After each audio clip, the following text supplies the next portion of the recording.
අයිබෝන් කොවිඩ් වසංගත තත්ත්වය හමුවේ අපි ගොඩක් දෙනෙකුට පහුගිය කාලේ නිවාසවලට වෙලා ඉන්න සිද්ධ වුණා. මේ වෙන විටත් ලංකාවේ බොහෝ දෙනා නිවෙස්වලට වෙලා අපි කටයුතු කරන්නේ. ඉතින් මේ වෙලාව තමයි මම හිතන්නේ හොඳම දේ ලංකාවට එන්නන්තර රටක වෙනුවෙන් යමක් කරන්න පුළුවන්කම තියෙනවා නම් මේ වෙලාවේ අපි මොම එකව වෙලා මේ අපිට ඉඩ ලැබෙන වෙලාව කරන එක තමයි මම හිතන්නේ. මොකද ඉතින් මේ පිළිබඳව අපිට මොනවද කරන්න පුළුවන් කියන එක සාකච්ඡා කරන්න දෙවියන් මේක කොයි ආකාරයෙන්ද ඕනේ කියන එක සාකච්ඡා කරන්න අපි අද විද්වත් මණ්ඩලයකට ආරාධනා කරා අපි මේක කවුවෙන්නට අපේ කවුවෙනවා තොරතුරු තාක්ෂණ ආයතනයේ ආචාර්ය ප්‍රදීප් අබේගුණවර්ධන මහත්මයා අපේ මහාචාර්ය රංගික හල්වතුරු මහත්මයා කොමසාරි ශ්‍රී ලංකා නව නිපැයුම් කරුවන්ගේ කොමිසමේ ඒ වගේම මංචු ගුණවර්ධන මහත්මයා අපිත් එක්ක කවු වෙනවා. මම හිතන්නේ ශ්‍රී ලංකාවේ නව නිපැයුම් රැසකට හිමිකම් කියන කෙනෙක් සම්මානලාභී නව නිපැයුම් කරුවෙක්. අපි මුලින්ම මහාචාර්ය රංගික හල්වතුරු මහත්මයා දෙසට හැරුණොත් එහෙම දැන් ගොඩක් දෙනෙක් මේ පහුගිය දවස්වල අපි දැක්කා Facebook එකේ එහෙම නැත්නම් විවිධ මාධ්‍යවල අලුත් දෑ නිෂ්පාදනය කරනවා. විශේෂයෙන් මේ කොවිඩ් වසංගත තත්ත්වය හමුවේ අලුත් දේවල් ඔවුන් උනන්දු වෙනවා නිෂ්පාදනය කරන්න. ඇත්තටම අපි දැන් මේ වෙලාවේ මේ කොවිඩ් වෙනුවෙන්ද විතරමද මේක කරන්න ඕනේ? මොකද්ද අපි අපෙන් මෙන්න ඕන දේ මොකද්ද කියන එක මුලින්ම අපිට කෙටියෙන්ම සඳහන් කරමු. යසරත් බොහොම හොඳ ප්‍රශ්නයක්. පළවෙනියෙන් ඇත්තටම අපෙන් වෙන්න ඕන දේ මොකද්ද කියලා අහුවොත් මම හිතන්නේ නව නිර්මාණකරණය ගැන කතා කරන්න ඉස්සෙල්ලා නැත්නම් අලුත් දේවල් හදන්න ඉස්සෙල්ලා මම හිතනවා ඊට වඩා වැදගත් දෙයක් ගැන අපි කතා කරන්න ඕනේ මේ වෙලාවේ. ඒක තමයි අපිට තියෙනවා මේ සාමූහික සමාජීය වගකීම කියලා දෙයක්. අපි හැම එක්කෙනාටම තියෙනවා මේ සමාජය ඇතුලේ පුංචි වගකීමක් ඉෂ්ට කරන්න. මම හිතන්නේ ඒක ඉෂ්ට කරන එක තමයි යසරත් මම හිතන්නේ මේ වෙලාවේ පළවෙනියෙන්ම කළ යුතු වෙන්නේ. ඊට පස්සේ දෙවෙනුව අපිට කතා කරන්න පුළුවන් රයිට් රටක් විදිහට අපි කොහොමද නැගිටින්නේ. පළවෙනියෙන්ම නැගිටින්න ඉස්සෙල්ලා මේ තියෙන අවදානම් තත්ත්වෙන් මිදීමේ අවශ්‍යතාවය තියෙනවා. ඒකට හැම කෙනාම අපි ආරක්ෂක මේ සේවයේ නියුතු සමාජිකයන් වෙන්න පුළුවන්, වෛද්‍ය ශාස්ත්‍රයේ ඉන්න පුළුවන්, අය වෙන්න පුළුවන්, අපි හිතමු පරිශන කටයුතු වල යෙදෙන පිරිස් වෙන්න පුළුවන්. එතනින් එහා ගිහිල්ලා සමාජයේ ඉන්න සෑම පුරවැසියෙකුටම මම හිතන්නේ සාමූහික සමාජීය වගකීමක් තියෙනවා. ඒක ඉෂ්ට කළ යුතුයි.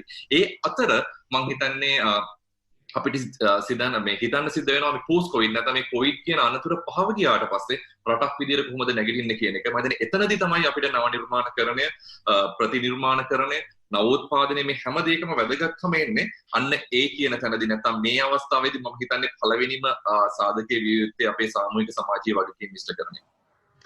මහාචාර්යතුමනි මුලින්ම මේ නව නිපැයුමක් කියලා කියන්නේ මොකද්ද? ඒ කියන්නේ තියෙන දෙයක් වැඩි දියුණු කරන එකක් නැත්නම් අලුතෙන්ම හදන එකක්ද? මොකක්ද ඇත්තට මේ නව නිපැයුමක් කියලා කියන්නේ? යසරත් මෙහෙමයි නව නිර්මාණ ගැන කතා කරනකොට අපිට වචන තුනක් එනවා. පළවෙනි එක තමයි නව නිර්මාණ කියන එක, දෙවෙනි එක තමයි ප්‍රතිනිර්මාණ කියන එක, තුන්වෙනි තමයි නවෝත්පාදන කියන වචන තුන. මම ওই වචන තුන ගැන ඉතාමත්ම සරල පැහැදිලි කිරීමක් කරොත් නව නිර්මාණ කියන්නේ අර ලෝවේ කොහෙවත් නැති නැත්නම් අලුත් දැනුමක්. ඒක අපි දන්නවා ලෝකේ ගත්තොතින් යසරත් උරුම දැනුමක් තියෙනවා. අපි මංජු ගත්තොතින් මංජුට උරුම දැනුමක් තියෙනවා. අපි හැමෝටම උරුම දැනුමක් තියෙනවා. ඊට පස්සේ පොදු දැනුමක් තියෙනවා. මේක අපි හැමෝම දන්න දැනුමක් තියෙනවා. ඒතර මේ පොදු දැනුමින් එහාට ගිහලා Tamanට අයිතිවාසිකම් කියන්න පුළුවන් බුද්ධිමය දේපලක් මම දැන ගීතාංජලි එකතු වුණාට පස්සේ මේක ගැන ඉතාමත්ම හොඳ පැහැදිලි කිරීමක් කරයි. ඒතර කෙනෙකුට අයිතිවාසිකමක් කියන්න පුළුවන් නම් මේක මගේ දැනුම, මේක හොයාගත්තේ මම කියලා අපිට ඒක නව නිර්මාණයක් විදිහට ගන්න පුළුවන්. ඒතර නව නිර්මාණයක් වුණ සැනින් අපිට ඒකට පේටන්ට් බලපත්‍රයක් ගන්න පුළුවන්. ඒතර ඒක එක පැත්තක්. ඊට පස්සේ ප්‍රතිනිර්මාණය කියලා කියන්නේ යසරත් ඇත්තටම තව කොහේ හරි තියෙන තැනක දෙයක් අපි නැවත නිර්මාණය කිරීම. ඒකෙත් වැදගත්කමක් නේ. අපි අර සරල භාෂාවෙන් කිව්වොත් කොපි කරනවා කියලා. ඒතර කෙනෙක් කොපි කරලා ඒක භාවිතා කිරීම ප්‍රතිනිර්මාණයේ විදිහට සරලව තේරුම් කරලා දෙන්න පුළුවන්. එතකොට නවෝත්පාදනයක් කියන්නේ යසරත් ඊට වඩා ගොඩාක් එහා ගිය දෙයක්. නව නිර්මාණයක් කරන සැනින් ඒක නවෝත්පාදනයක් බවට පත් වෙන්නේ. නවෝත්පාදනයක් බවට පත් වෙන්නේ ඒක පාවිච්චි කරන පිරිස් ඉන්න ඕනේ. ඒක අපේ සමාජගත කරන්න පුළුවන් මිනිස්සුන්ට ආකර්ෂණීය මට්ටමට ඒක දියුණු කරන්න ඕනේ. ඒක භාවිතා කරන පිරිසක් ඉන්න ඕනේ.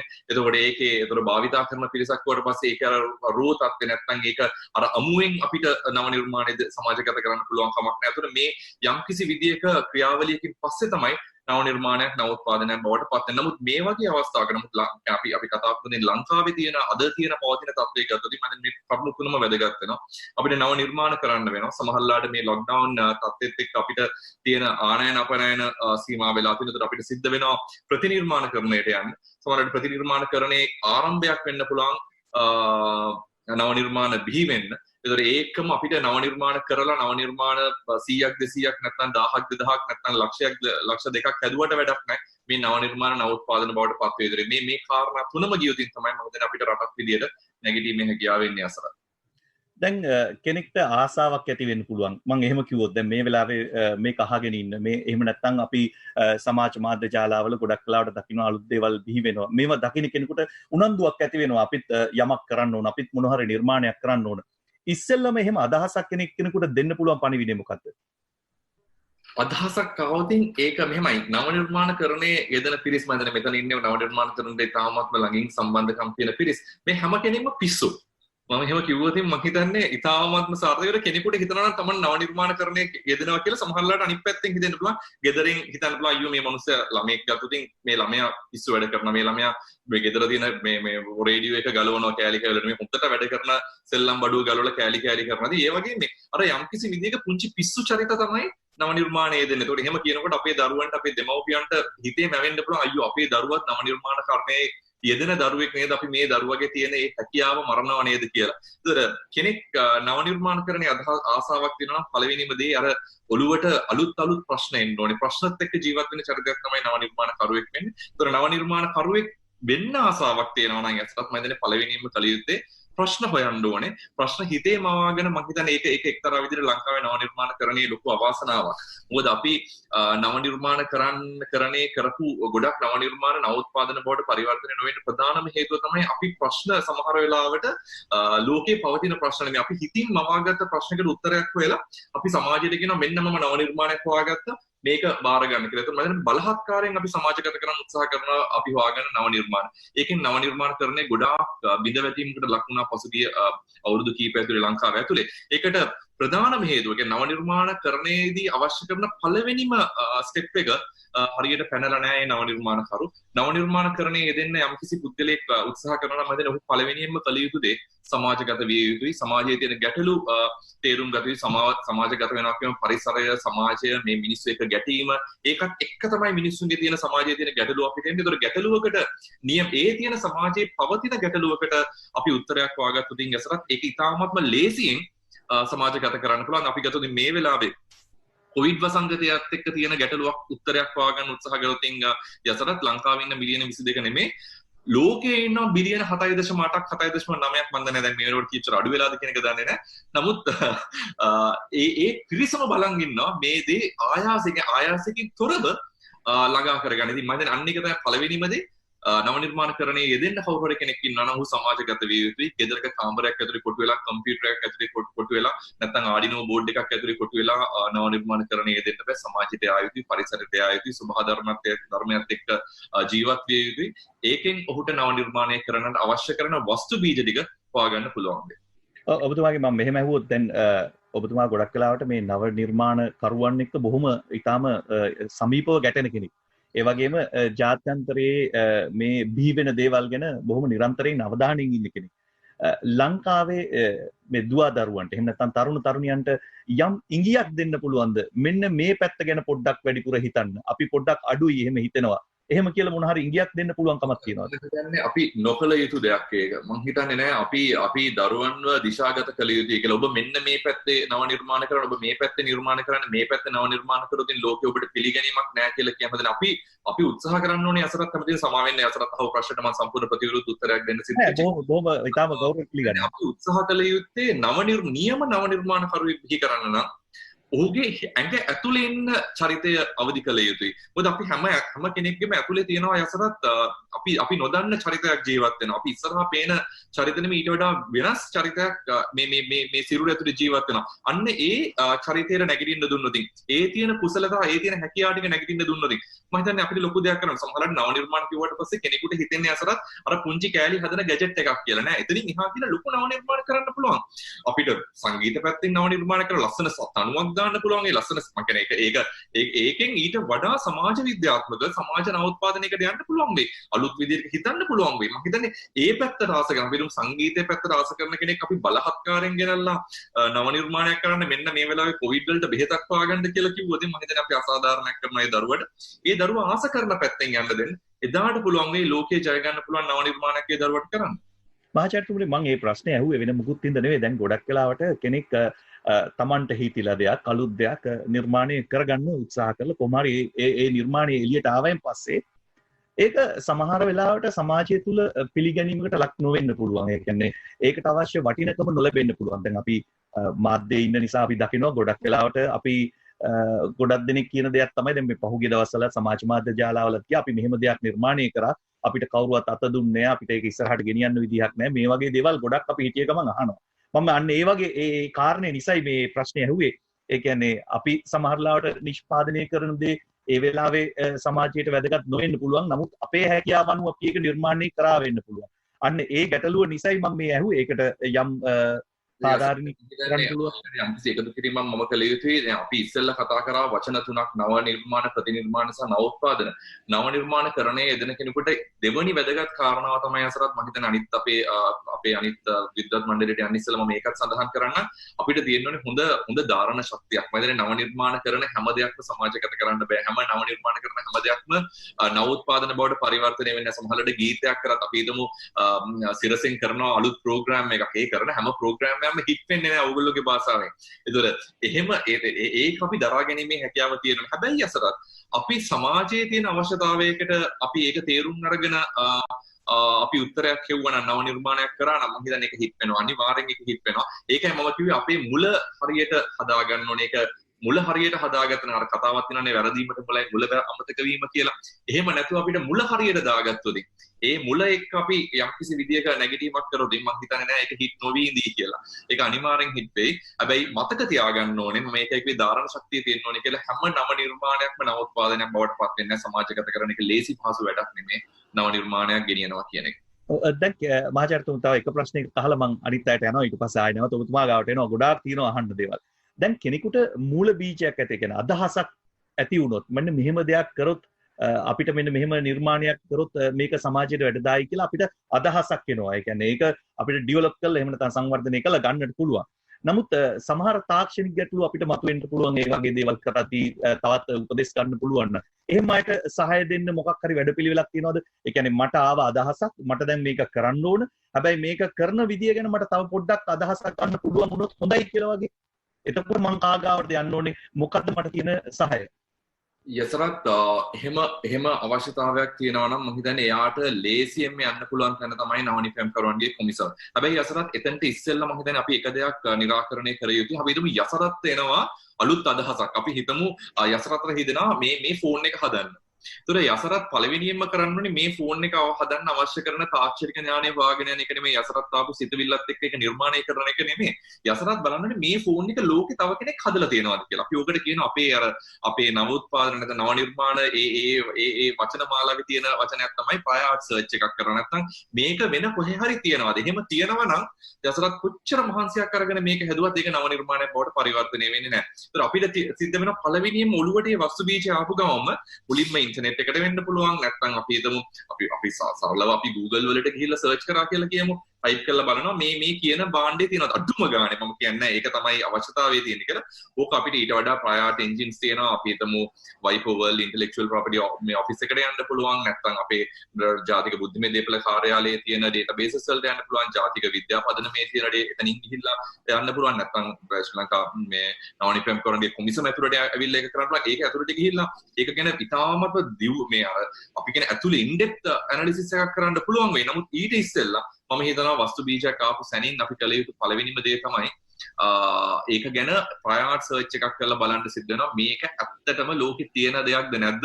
තියෙන දෙයක් නම් ඒ ලද තැන ඒක ලොක් කරලා දාලා අපි අලුත් අදහසකට යා යුතුයි. එහෙම නැතුව නැත්තම් ඒකත් එක්තරා විදිහක අපේ නව නිර්මාණකරණයේ ඉන්න දරුවෝ විශේෂයෙන් දරුවෝ මානසිකව කඩාගෙන යන හේතුවක් වෙනවා. මොකද අපි දැකලා තියෙනවා ගොඩාක් වෙලාවට ගම්බද දක්ෂ දරුවෝ ඉන්නවා. නමුත් අවාසනාවකට වුන් හදලා එන නව නිර්මාණය සමහරලාට වෙන ලෝකෙ නෙමෙයි වෙන රටක නෙමෙයි ලංකාවෙම තවත් පාසලක දරුවෙක් නිර්මාණය කළා. එතකොට යම්කිසි විදිහක තරගයකට ගෙනාවට පස්සේ අර දරුවා ඉතාමත් මසරණ වෙනවා. ඒ දරුවා තනියෙන් හිතලා මේ නිර්මාණය කරන්නේ. නමුත් ඒ නිර්මාණය තව තැනක හදලා තියෙනවා. ඉතින් මම හිතන්නේ ඒක තමයි පළවෙනියෙන්ම කළ යුතු දේ. ඒතර දෙමව්පියෝ විදිහට ගුරුවරු විදිහට මම හිතන්නේ අපි පළවෙනියෙන්ම දරුවෙකුට එහෙම අදහසක් ආව නම් අපි පළවෙනියෙන්ම කරන්න ඕනේ ඒක මේ කියන අර පොදු දැනුම ඇතුලේ නැත්නම් තව කෙනෙකුට අයිති දැනුමක් ඇතුලේ ඒක තියෙනවද කියන එක හොයලා බලන එක. මහාචාර්යතුමනි දැන් අපි ඔය නව නිර්මාණ කියලා ගත්තම අපි ගොඩක් කලාට මේ උපකරණ ඒ වගේම යම් දෘඩාංග කියන අපිට පේන්න තියෙන දේවල් ගොඩක් වෙලාවට අපි දකින්නේ. ඒ කියන්නේ අපි පුරුදු වෙලා ඉන්නේ මේ විදිහට. දැන් අනිත් පැත්තෙන් ගත්තොත් ඒක මෘදුකාංග පැත්තෙන් යම් නැඹුරුවක් තියනවාද අලුත් නිර්මාණ මේ පරිගණක ආශ්‍රිතව කරන නිර්මාණ පිළිබඳව යම් නැඹුරුවක් ශ්‍රී ලංකාව තුළ තියනවාද? පැහැදිලිවම තියෙනවා. ඒක කියන්නේ ඒකයි මම කිව්වේ නව නිර්මාණ කරන එකම අර ගැජට් එකක් හදනවා කියන සංකල්පයෙන් අපි එළියට යා යුතුයි. නමුත් එකම දේ මේ යසරත් අපි කොහොම කතා කරනකොට මේ අපි ගොඩාක් තාක්ෂණයත් එක්ක ගැන කතා කරන්නේ. අපේ දරුවෝ අපි software development එකක් වෙන්න පුළුවන්. නැත්නම් අපි හිතමු robotic development එකක් වෙන්න පුළුවන්. ඒක ගැන කතා කරන එක ඒක ගැන කතා කරද්දී මම හිතන්නේ අපි තාක්ෂණයේ අතකොළු නොවිය යුතුයි.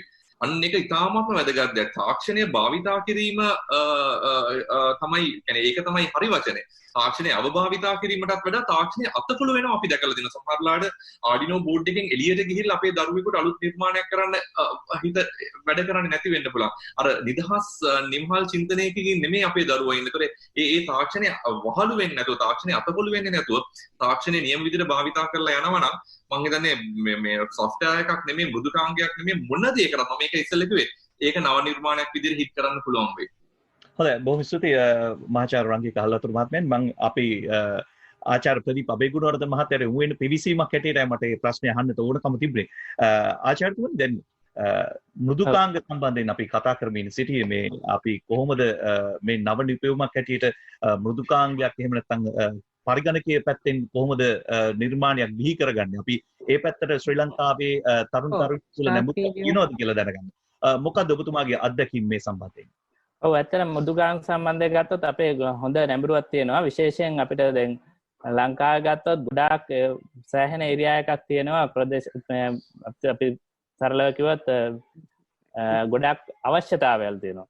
අපිට ප්‍රධාන වශයෙන් තියෙන්නේ අපේ තරුණ තරුණියන් හුඟක් ඒවට උත්සාහ කරනවා. ඒ අවශ්‍යතාව හරියට අඳුරගෙන ඒකට තමන්ගේ නිර්මාණය කිරීමේ පහුගිය කාලේ ප්‍රකාශන ගත්තොත් අපිට හුඟක් අත්දැකීම් තියෙනවා.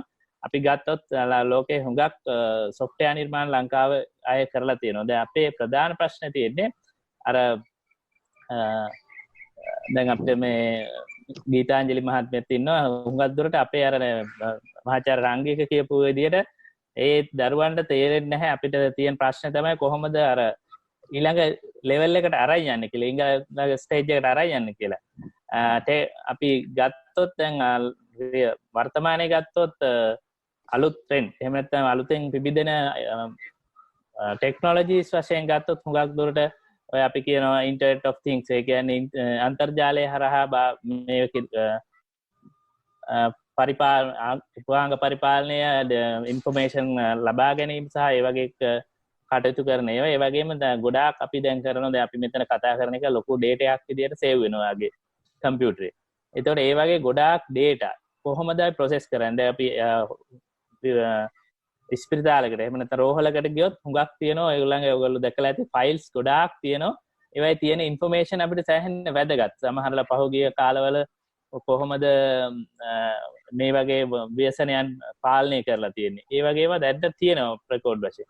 නමුත් ඒවා අරගෙන අපිට පාවිච්චි කරන උපාංග මෘදුකාංග වල අඩුවක් තියෙන බව මට තේරෙනවා. නමුත් අපි මේන්ලි හුඟක් අය, ඒ කියන්නේ ප්‍රධාන වශයෙන් අපි හුඟක් තරුණ තරුණියෝ යන්නේ ජනප්‍රිය මාතෘකාව ඔස්සේ. බොහෝ දුරට දැන් අද දින වර්තමානයේ ජනප්‍රිය එකක් තමයි අපේ ඔන්ලයින් shopping එහෙම නැත්නම් අන්තර්ජාලය හරහා කරන වෙළඳ ව්‍යාපාර.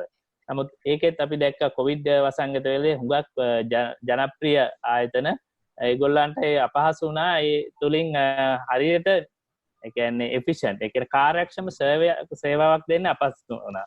එතන ඇත්තටම අපි අර එතනත් කරන්න තියෙන්නේ තවදුරටත් ඒ තියෙන ප්‍රශ්න ගැන ඒ තරුණ තරුණියන්ට අවබෝධ කරලා ඒ ප්‍රශ්න වලට ඇත්තටම ගත්තොත් අපි කොච්චර කමිට්මන්ට් එකක් ඒක ඇතුළේ කොච්චර දුරට ඉන්වෝල්ව් වෙලා තියෙනවද කියන එක තාම අඩු බවක් තියෙනවා. තමන්ගේ ටෙක්නොලොජි ඒ කියන්නේ මෘදුකා සොෆ්ට්වෙයාර් හෝ අනිත් හાર્ඩ්වෙයාර් හෝ ඒවන් දැනුම තිබුණාට අර සමාජයත් එක්ක අනුගත වෙලා සමාජයට බැහැලා අර තියෙන ප්‍රශ්නය ඇතුළටම කිදා බැහැලා අධ්‍යයනය කරලා ඒකට සොලියුෂන් දීමේ අඩුවක් ලංකාවේ තියෙනවා.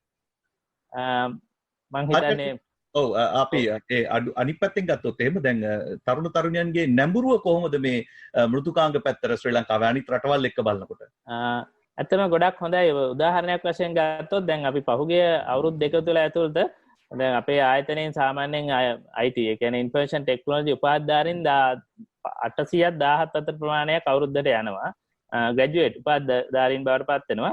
ඒකෙන් දැන් අලුත් ඇඹරුවම හුඟක් අය තමන්ගේම ව්‍යාපාර කරගෙන ඒ කියන්නේ අපි කියන ස්ටාර්ට්අප්ස් කියලා තමන්ගේම ව්‍යාපාරයක් පොඩියට පටන් අරන් ඒ තුලින් ගොඩාක් එක ඒරියාස් වලට නිර්මාණ ඒ කියන්නේ අලුත් software කරන්න ඒ කියන්නේ මෘදුකාංග නිර්මාණ කිරීමේ network ගොඩක් ඉහළයි.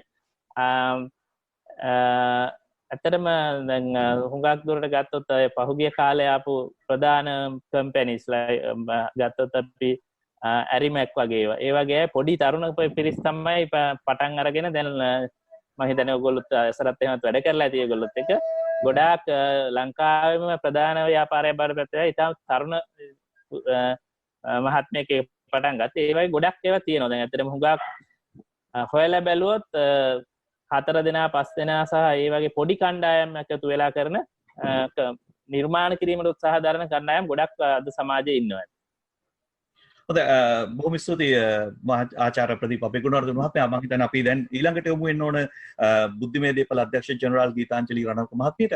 අපි කතා කරන්න බලාපොරොත්තු වෙන්නේ දැන් ගොඩක් වෙලාවට දැන් සමාජ මාධ්‍ය කියන එක මේ දවස්වල බොහොම ජනප්‍රියයි. ගොඩක් දෙනෙක් මම හිතන්නේ රූපවාහිනී ගුවන්විදුලියත් එක්ක වගේම සමාජ මාධ්‍යයත් එක්ක ඉන්නවා. අපි දකිනවා මේ සමාජ මාධ්‍ය තුල අලුත් නිර්මාණ බිහි වෙන අය ඉක්මනින්ම මේ සමාජ මාධ්‍යයට ඇතුල් කරනවා. මම හිතන්නේ මේ පිළිබඳව අපි මහාචාර්ය රංගික හල්වතුරු මහත්මයාත් සමග සාකච්ඡා කරා. දෙයක් නිර්මාණය කළා එළියට දාන්න ඉස්සෙල්ලා අපි මොකද කරන්න ඕනේ කියන එක ගැන පිළිබඳව.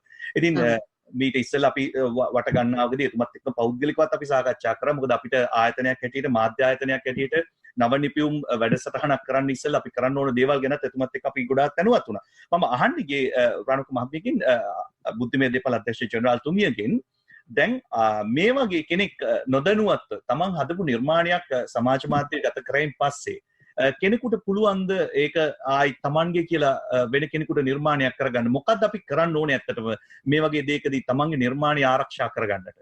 ඔව් දැන් එහෙම දෙයක් සිද්ධ වෙලා තියෙනවා නම් එතෙන්දී එයා පේටන්ට් බලපත්‍රයක් ලබා ගැනීම සඳහා අයදුම් පත්‍රයක් යොමු කළා නැත්නම් ඔහු අනාරක්ෂිතයි කියන එක පැහැදිලි. එතකොට ඉක්තා ඉක්මනින්ම පේටන්ට් බලපත්‍රයක් ලබා ගැනීම සඳහා අයදුම් පතක් යොමු කිරීම අපිට කරන්න අපි වෙත යොමු කරන එක කරන්නම ඕනේ. ඒ නිර්මාණකරු. එතකොට අපි ඒ අයදුම් පත්‍රය ලැබුණාම අපි බලනවා ආපස්සට ගිහිල්ලා මේ අදාළ කරන මේ නව නිර්මාණය අපේ ජාත්‍යන්තරව හෝ ලංකාව තුල හෝ ප්‍රසිද්ධ වෙලා තියෙනවද කොහේ හරි කියලා. ඒ බලනකොට අපිට දැනගන්න හම්බ වෙනවා අපි දකිනවා දැන් අපිට මේ නව නිර්මාණකරුගේ Facebook එකේ මේක තියෙනවා කියලා. ඒකට අපිට ඒක අප්ලෝඩ් වෙලා පේනවා නම් අපි කියනවා මෙන්න අහවල් දේ තියෙනවා මේ කලින් ප්‍රසිද්ධ වෙලා. ඒක නිසා මේක නවතාවයක් නෑ කියන එක අපි යගේ විමසනවා. එතකොට විමසමුවාම එයාට ඔප්පු කරන්න පුළුවන් නම් ඒ සමාජ මාධ්‍ය දාලාවට දැම්මේ එයා තමයි ඔරිජිනල් කීයක මේ හැදුවේ නිර්මාණය කරේ කියලා අපිට ඒ සහතිකයේ මත ඉදිරි කටයුතු කරන්න පුළුවන්. මොකද වසරක් ඇතුළත වරන් ඒක සිද්ධ වුණේ. කියන්නේ අයදුම් පත්‍රය දාන්න කලින් වසරක් ඇතුළත නම් සිද්ධ වුණේ අපිට ඒ සඳහා යම්කිසි හැකියාවක් තියෙනවා පනතේ නීතිය අනුව එයාට එයාගේම එක කියලා ඔප්පු කරගෙන ඉදිරියට යන්න ඉදිරි කටයුතු කරන්න එයාගේ පේටන්ට් අයදුම් පත්‍රය සම්බන්ධයෙන්. බැරි වෙලාවත් හරි එයා පේටන්ට් අයදුම් පත්‍රයක් අපිට යොමු නොකරොත් අපි හිතමු වෙන කෙනෙක් අපිට වෙන ඔය දේවල්ම බලලා ඒ නිර්මාණයම කරලා අපිට ඉදිරිපත් කරොත් අන්න එතෙන්දී අපිට හරි ගැටලුවක් වෙනවා කොහොමද අපි අලුත් අයදුම්කරු හොයාගන්නේ කියන එක. නැත්නම් අයදුම්කරු හොයාගන්නේ කියන එක. ඒ නිසා තමයි අපි කියන්නේ අර වගේ සමාජ මාධ්‍ය දාලාවලට යොමු කරන්න කලින් ඒ වරද සිදු වෙන්න කලින් පුළුවන් තරම් ඉක්මනින් අපේ උපදෙස් අරගෙන මේක අයදුම් පත්‍රය යොමු කරගන්න උත්සාහ කරගන්න අර වගේ අතපසුවීමක් වුණත් ඉතා ඉක්මනින් එන්න කියන එක කියනවා. තව දුරටත් මම සමාජ මාධ්‍ය දාලා ගැන ඔබතුමා අදහස් සඳහන් කරපු නිසා මම කියන්න කැමති හුඟක් මේ පහුගිය කාලේ මේ මාස එකමාර තුල අපිට අයදුම් පත්‍ර ලැබිලා තියෙනවා මේ COVID-19 සම්බන්ධයෙන් නිර්මාණ කරපු නව නිර්මාණකරුවන්ගෙන් 35කට අධික අයදුම්පත් සංඛ්‍යාවක් විවිධ නිර්මාණ අපි හිතමු මුවා ආවරණ සැනිටයිසේෂන් ප්‍රොඩක්ට්ස් ඒ වගේ එක එක දේවල් රොබෝ යන්ත්‍ර ඒ හැම දෙයකදීම අපි බලනවා ඔය නවතාවේ බලනවානේ පූර්ව කලාව කියන එක අපි බලනවා ප්‍රයාට් කියන එක දැනටත් අපි බලලා තියෙනවා සමහර ඒවා අපි දැක්කා එක අයදුම්කරුවෙක් Facebook එකේ දාලා තියෙනවා එයාට මේ පේටන්ට් බලපත්‍රය අපි ලබා දුන්නා කියලා. ඒක සම්පූර්ණයෙන් වැරදි. අපි පේටන්ට් බලපත්‍රය ලබා දීලා නැහැ. පේටන්ට් ආයතන පත්‍රය යොමු කිරීම පමණයි යා තාම කරලා තියෙන්නේ. එතකොට මේ ආයතන පත්‍රය අපි පරීක්ෂණයකට යොමු කළා ජාත්‍යන්තරව තියනවාද කියලා බලලා ඔක්කොම කරලා ඉවරනාට පස්සේ තමයි අපි එයාට කියන්නේ ඔව් ඔයාගේ නව නිර්මාණයක් ඉදිරියට අපි යමු කියලා. ඒ නිසා අන්න එතෙන්දී මම ඒකත් සඳහන් කරේ ඒකයි මේ අපිට පේන උදාහරණයක් තියෙනවා. එයාගේ නම මම මෙතන කියන්නේ. හැබැයි Facebook එකේ එහෙම එකක් දාපුවාම එයා තනතුරකට ලක් වෙනවා. ඒ කියන්නේ එයා පේටන්ට් බලපත්‍රය ලබාගෙනත් නැහැ. පේටන්ට් බලපත්‍රය මම ලබා ගත්තා කියලා දානවා පේටන්ට් ආයතන පත්‍රය දාලා දවසකින් දෙකකින්. ඉතින් අන්න ඒ වගේ.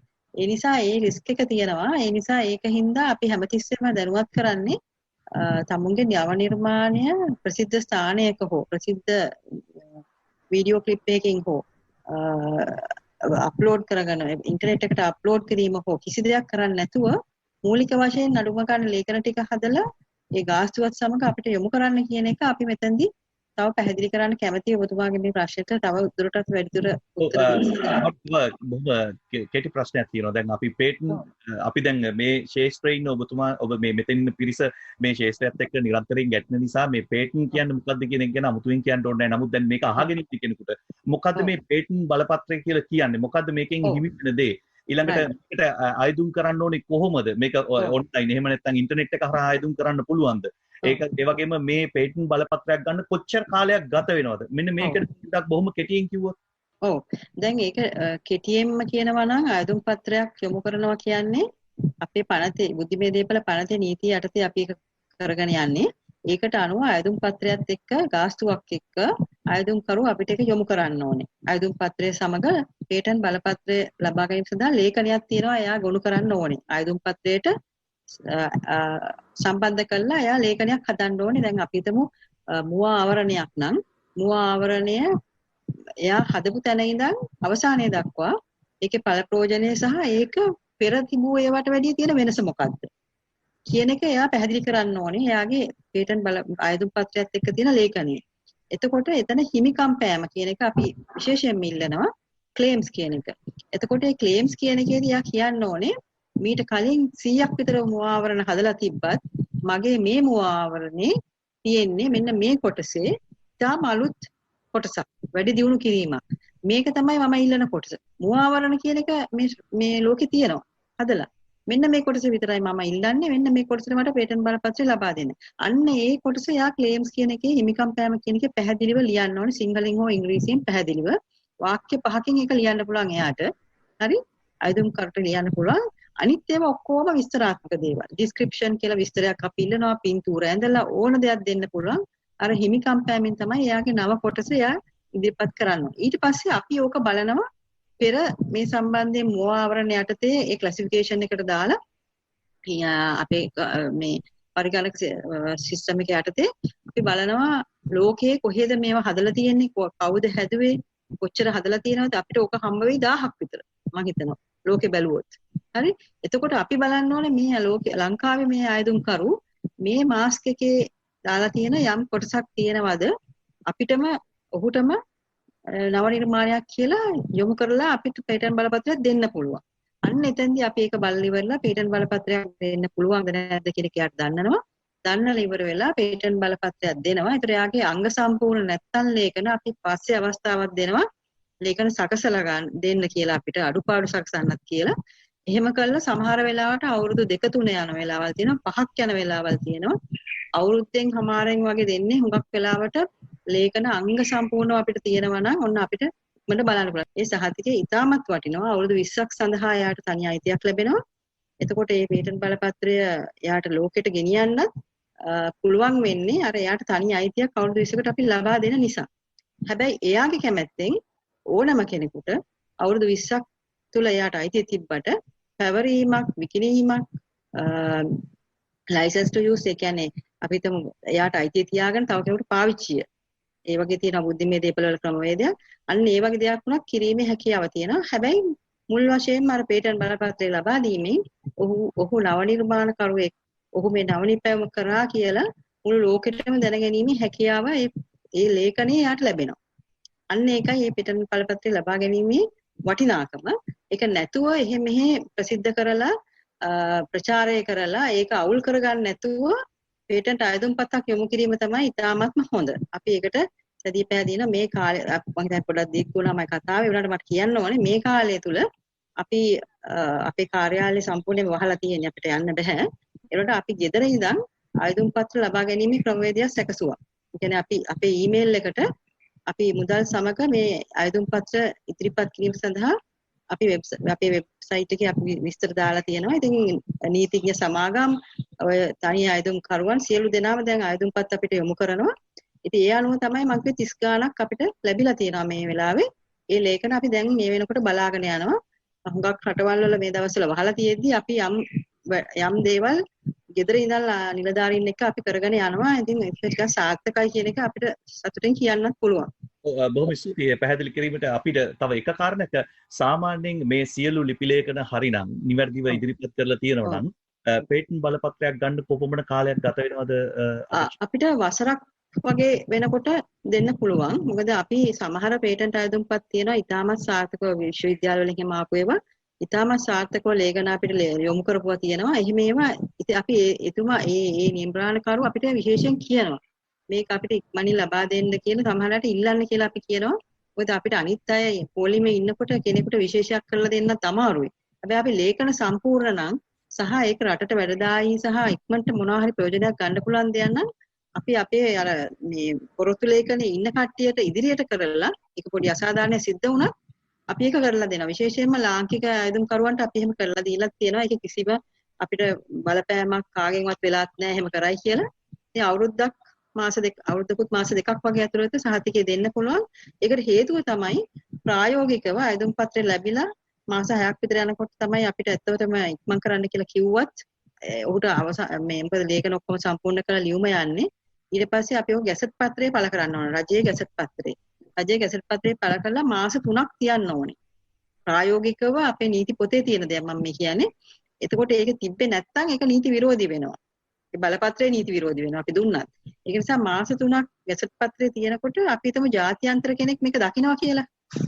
ආයුධ මේ පේටන්ට් බලපත්‍ර ලබාගත්තු කෙනෙක් හරි ලංකාවේ කෙනෙක් හරි මේක ගැසට් පත්‍රයේ දැක්කොත් එයාලට පුළුවන් ඒ ආයුධ පත්‍රයට විරුද්ධව විරෝධතාවයක් ගොනු කරන්න. ඒ සඳහා අපේ කාර්යාලය විවෘත නැහැ. මොකද අපිට ඒ සඳහා කැපැසිටි එක නැහැ. ඒ වගේ විරෝධතාවයක් මේ කාර්යාලය තුල පරීක්ෂාව කරන්න. ඒ සඳහා අපි අධිකරණයට තමයි මේ සම්බන්ධතාවය දීලා තියෙන්නේ. ඒ කියන්නේ අධිකරණයට යා යොමු කරන්න ඕනේ. මේ අහවල් පේටන්ට් බලපත්‍රය ලබා දෙන්න එපා. මේක මගේ. මේක මෙයා මේ මොකද කියන්නේ ඒකට මේ මගෙන් සොරකම් කරා හරි මොනවා හරි කියලා යාට හේතු දක්වලා අධිකරණයට යොමු කරන්න පුළුවන් පැමිණිල්ල. ඒ පැමිණිල්ලෙන් පස්සේ එතන අධිකරණ කටයුත්තක් යනවා. අපිට මේ සාක්ෂි දෙන්න සිද්ධ වෙනවා එතනදී. අපි පාර්ශ්වයක් වෙනවා. බුද්ධිමය දේපල අධ්‍යක්ෂකවරයා. ඒ වගේ එතනදී මේ මාස 3 යනකම් කවුරු හරි විරෝධතාවයක් ගොනු නොකරොත් අපි යාට ලබා දෙනවා මේ මාස 3න් පස්සේ. ඉතින් අපිට හුඟක් වෙලාවට වෙලා තියෙන්නේ ලංකාවේ ආයුධම් කරුවන්ට විරුද්ධව අපි දන්න තරමට ලොකු විරෝධයක් මේක කල්ලන් ඇවිල්ලා නැහැ.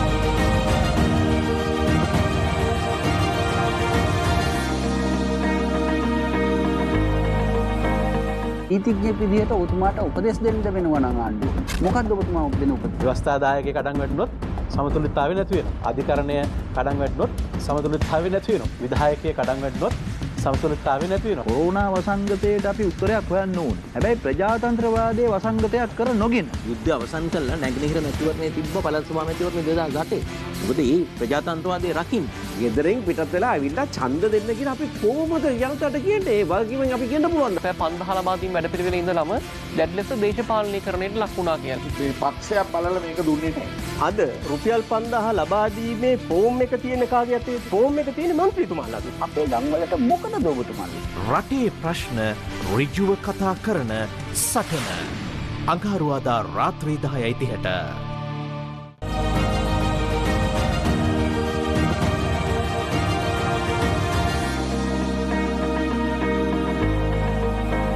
මේ කොවිඩ් තත්ත්වයත් එක්ක මේ අලුතෙන් නිර්මාණ ගොඩාක් බිහි වුණා. දැන් මේව ඇවිල්ලා සමාජයේ මේ වෙනකොට වර්තමාන අවශ්‍යතාවය අනුව නිෂ්පාදනය වෙච්ච ඒවා. දැන් ඔබතුමිය විදියට අවුරුද්දක් යනවා නම් අපිට පේටන්ට් බලපත්‍රයක් ගන්න මේ වගේ හදිසි අවස්ථාවකදී අර ඔබතුමිය මම හිතන්නේ මේක ඉස්සෙල්ලා සඳහන් කරා මම විශේෂයෙන් අහන්නේ මේ වගේ හදිසි අවස්ථාවකදී නිර්මාණය කරන ලද ඒ වගේ නව නිපුණුම් වලට කඩිනමින් යම් පේටන්ට් බලපත්‍රයක් ලබා ගැනීම හැකියාව තියෙනවද? ඔව් දැන් මේ කාලේ දාපු ඒවායින් අපි පරීක්ෂණ අපි පවත්වනවා. අපි මේ දවස්වල ගෙදර ඉඳගෙන කරනවා. ඊට පස්සේ ඔෆිස් එක අරපු ගමන් ලංකාවේ අපේ ඩේටාබේස් එක බලලා ඉතුරු ටිකත් අපි කරන්න බලාපොරොත්තු වෙනවා. විශේෂයෙන්ම මේ COVID-19 සම්බන්ධයෙන් දාපු නිර්මාණ සම්බන්ධයෙන්. හොඳම ලේඛන ටිකක් තියෙන හොඳම නව නිර්මාණ ටිකක් අලුත් කියලා ගන්න පුළුවන් ටිකක් අපි අනිවාර්යයෙන්ම ඉදිරියට ගෙනියනවා ඉතා ඉක්මනින්ම. අනිත් ඒවට කලින් ඉදිරියට දාලා මේ කාලය තුළට අවශ්‍යතාවය නිසා.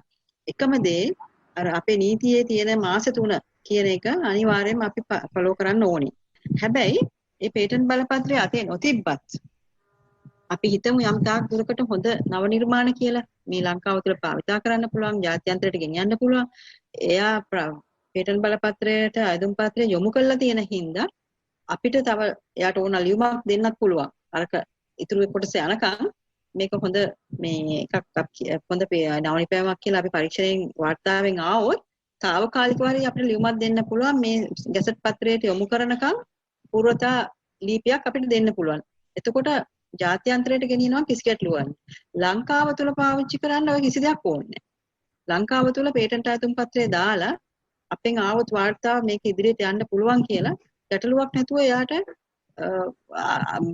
වාණිජකරණය සඳහා යොමු වෙන්න පුළුවන් ඕනම සමාගමක් මුදල් වැය කරන්න ලෑස්ති වෙයි අපේ ඒ ග්‍රීන් ලයිට් එක ඇවිල්ලා තියෙනවා කියලා පෙනුනොත්. ආද්‍යයට ඉදිරිපත් කළාට ගැටලුවක් නැහැ. දැම්මට ප්‍රශ්නයක් නැහැ. මොකද එයා ඒ නමින් අපිට අයදුම් පත්‍රය දාලා තියෙන්නේ. එකම දේ අපි ඒ තොරතුරු කිසිම කෙනෙකුට විවෘත කරන්නේ නැහැ පේටන්ට් බලපත්‍රය එයාට දෙනකම්. අපි හිතමු දැන් අපි අපේ කාර්යාලයේ අපේ තුල ඉන්න නිලධාරීන්ට යම් අයදුම් පත්‍රයක් ආවම ඒකත් දෙන්න එක්කෙන ලේඛන සියල්ලම රහස්‍ය ලේඛන හැටියට අපි පවත්වා ගන්න ඕනේ. ඒ රහස්‍ය ලේඛන ගැන ලෙස අපි පවත්වාගත්තේ නැත්නම් අපි අපේ නිලධාරියෙකුට රස්සාව රැකියාව අහිමි වෙන තත්ත්වයක් වුණත් වෙන්න පුළුවන්. මොකද රහස්‍යතාවය කියන එක ඉතාමත් වැදගත් අපේ කාර්යාලය තුල. පේටන්ට් බලපත්‍ර කාර්යාලය තුල. ඒක නිසා ඒ ලේඛන රහස්‍යභාවය රැකගෙන පේටන්ට් බලපත්‍රය දෙනකම් කිසි කෙනෙකුට අපි දෙන්නේ නැහැ.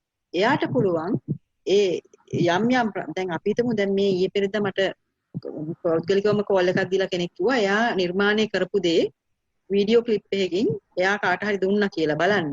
මේ එයා මේ කියන්නේ දැනුවත් නැති නිසා දුන්නාම ඒක කොපි කරලා අයදුම් පත්‍රයක් අපිට දාලා තියෙනවා මේ කියලා මේ නව නිර්මාණකරු මට කියනවා. ඒ කියන්නේ මෙතන අපිට ඒගොල්ලෝ අතරේ ගැටලුවක් පේනවා. ඉතින් මේක අපි හංගන්න දෙයක් නැහැ අපිට ඉදිරියේදී උකප ලැබෙයි. ඕගලන්ට දැනගන්න ලැබෙයි. ඒක නිසාම අපි කියන්නේ එයා ඒ නොදැනුවත්ව කරපු මේ වීඩියෝ ක්ලිප් ප්‍රචාරණය නිසා පේටන්ට් අයදුම් පත්‍රය දාන්න කලින් කරපු නිසා එයා ඒ බයටපත් වෙලා තියෙනවා දැන් අරයා දැම්මෙත් මගේ එක තමයි කියලා. මගේ අයදුම් පත්‍රයේ තිබ්බ නිම්පෑමේ තිබ්බ කොටස් කියලා.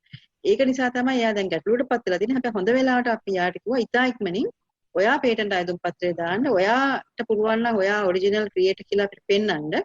ඔයාට chance එක තියෙනවා අරයට ඉදිරිව. ඉතින් මම හිතනවා මේ වගේ දේවල් ළමයින්ව දැනුවත් කරන එක හරි වැදගත්. මොකද පුංචි කට්ටියට ලෝක තේරුමක් නැහැ තාම. බොහොම ස්තුතියි ගීතාංජලි රණතුංග මහත්මිය. මම හිතන්නේ ඊටාම හොඳ පැහැදිලි කිරීමක් කරා මේ පිළිබඳව පුළුල් දැනුමක් අපිට ලබා ගැනීමේ හැකියාව ඒ තුලින් ලැබුණා. අපි මම හිතන්නේ කෙටියෙන්ම යලිත් යමු වුණොත් මංජු ගුණවර්ධන ගාවට එන්නේ ඉස්සෙල්ලා අපේ මහාචාර්ය රංගික හල්වතොර මහත්මයා දිහාවට පොඩ්ඩක් අපි අහන්නට ඕන. මම හිතන්නේ එතුමා පොඩ්ඩක් කාර්යබහුල නිසා ආයි යනවා. මංජු ඔබට මාව ඇහෙනවද? රංගික හල්වතොර මහත්මයා මේ මහාචාර්යතුමනි අපිට ගීතාංජලි රණතුංග මහත්මිය ඉතාම පැහැදිලි කිරීමක් කරා මේ බුද්ධිමය දෙපළ පිළිබඳව මේක කොහොමද නව නිපැයුමක් මේකත් එක්ක කටයුතු කරන්න ඕනේ කියන එක. මේ කියපු කාරණා වලට ඔබතුමාගෙන් යම් ඇතුල් වෙන්න ඕන කාරණා කීප තියෙනවද? යම් පැහැදිලි කිරීමක් කරන්න? මම හිතන්නේ ගීතාංජලි ඉතාමත් පැහැදිලිව සරලව තේරුම් කළ දුන්නා. ඇයි අපි නව නිපැයුමක් ආරක්ෂා කළ ගත යුත්තේ සහ ජනමාධ්‍ය සහ නැත්නම් අපේ තියෙන මේ සෝෂල් මීඩියා වලට යා යුත්තේ නැත්තේ ඇයි? මම ඇත්තටම නව නිර්මාණයක් කරාම ඒකේ රහස්‍යභාවය කොහොමද ආරක්ෂා කරගත යුත්තේ? එහෙම නොකරුවොත් මොකද්ද වෙන්නේ කියන එක. මම හිතන්නේ ගීතාංජලිගෙන් අපි තව පුංචි පැහැදිලි කිරීමක් කරගන්න උත්සාහ කරමු. ආයසරත් අපි හිතමු කෙනෙක් බලාපොරොත්තු වෙනවා නම් මම හිතන්නේ ඒක ගොඩක් වැදගත් වෙයි මේ වෙලාවේ රටේ අසන්නන්ට. මම මේ යසරත් වෙනුවෙන් ඒ පැහැදිලි කිරීම එල්ලන්නම් ගීතාංජලි. ඉතින් ඒක තමයි අපි හිතමු කෙනෙක් ඉන්නවා නව නිර්මාණයක් කරලා ඔහු බලාපොරොත්තු වෙනවා ලංකාවේ බුද්ධිමය දේපල ඒකට අවශ්‍ය කරන නීතිමය රාමුව යටතේ රැකවරණය ගන්න ගමන් යම්කිසි විදිහක අන්තර්ජාතික මට්ටමේ ඒ රැකවරණයකට යන නැත්නම් අපි කියනවා PCD මම හිතන්නේ ඒකත් ගීතාංජලිම තේරුම් කරලා දෙනවා නම් ගොඩක් වැදගත් වෙයි අපේ ප්‍රේක්ෂකයන්ට. ඒතර කොහොමද PCD බලපත්‍රයක් ගන්නෙ? මේ වගේ ජනමාධ්‍ය තුළට නැත්නම් අපි හිතමු මාධ්‍ය තුලින් යම්කිසි දෙයක් මේක ප්‍රචාරණය කිරීම කොහොමද අන්තර්ජාතික මට්ටමේ පේටන්ට් බලපත්‍රයක් ලබා ගැනීමට බලපාන්නේ කොහොමද කියලා මම හිතන්නේ ඒකත් වැදගත් වෙයි කියලා මම හිතනවා අපේ මේ වැඩසටහන බලන් ඉන්න අයට. මොකද ජාතික වශයෙන් නෙමෙයි ජාත්‍යන්තර වශයෙන් සමහර ලාවට අපිට අවශ්‍යතාවය තියෙයි මේ හදන නිර්මාණ. මොකද ලංකාවේ මිලියන 22 කට නෙමෙයි අපිට හැකියාව තියෙනවා නම් ජාත්‍යන්තර මට්ටමට යන්න නැත්නම් අපනයන මට්ටමට ගෙනියන්න අපිට ලොකු වාසියක් ගෙන දෙයි. මම හිතන්නේ ඒ පැහැදිලි කිරීමක් කරගත්තොතින් ගොඩක් සාර්ථක වෙයි කියලා මම හිතනවා. පේටන්ට් සහයෝගීතා ගිවිසුම යටතේ PCT කියන ගිවිසුම යටතේ අපි බැඳිලා ඉන්නවා රටවල් ගණනාවක් එක්ක. ඒ අයදුම්පත් වල පූර්වතාවය අනුව ඒ රටවල් වලට ඒ පේටන්ට් බලපත්‍රය ලබා දීමට යොමු කර ගැනීම සඳහා. එතකොට අපි ලංකාව තුල දැන් අයදුම්පත්‍රය අපි හිතමු අද දානවා නම් අදින් පස්සේ වෙන රටවල් වලට යෑමේ හැකියාව ඒ අයදුම්කරුට තියෙනවා. ඒ කියන්නේ අපි හිතමු ජපානයේ එහෙම නැත්නම් ඇමරිකාවේ ඒ PCT ගිවිසුම යටතේ තියෙන රටවල් වලට යොමු කර ගැනීමේ හැකියාව තියෙනවා. ඒකට අපි සම්බන්ධ වෙන්නේ නැහැ. හැබැයි ලෝක බුද්ධිමය දේපල සංවිධානයට කෙලින්ම ඒ අයදුම්පත්‍රයක් යොමු කරලා රටවල් ගණනාවක් නම් කරන්න පුළුවන්. මේ රටවල් වලට මම මේක යොමු කරනවා කියලා ඔක්කොලාට මේ වගේ එකක් කරනකොට අපිට ඒජන්ට් කෙනෙක් කරා කරන්න වෙන්නේ. අපිට ඒජන්ට් කෙනෙක් හොයාගන්න පුළුවන් නම් හොඳයි. මොකද ලේසි ඒක. එතකොට එහෙම නැත්නම් අයදුම්කරුටම පුළුවන් ඒ ටික කරගන්න. එකම ගැටලුව පේටන්ට් අයදුම්පත්‍රය දාලා නොතිබ්බොත් අන්න ඒ ගැටලුව එනවා. මොකද ලංකාව තුළ පේටන්ට් අයදුම්පත්‍රය දාලා තිබ්බොත් එයා යම් තාක් දුරට මම ඉස්සෙල්ලා කිව්වා වගේ ආරක්ෂිතයි. ඒ ආරක්ෂිත භාවය නිසා ඒ පූර්වතාවෙන් ඒ දිනයෙන් අනිත් රටවල් වලට ඉල්ලීමේ හැකියාව තියෙනවා. එතකොට අපි හිතමු මෙහෙ නොදා ඉඳලා අපි හිතමු සෝෂල් මීඩියා වලින් ප්‍රසිද්ධ කරලා ඉවර වෙලා මෙහෙ දාන්න අවශ්‍ය නැහැ. අපේ ලංකාවේ මට වැදගත් නැහැ වැඩි. මට පිටරට යන්න ඕන කියලා සමහර එහෙම කියන අයත් ඉන්නවා. ජාත්‍යන්තර ඒවා ආරක්ෂා කිරීම වැදගත් ලංකාවට වැඩි කියන එක වගේ අදහසක් තියෙනවා.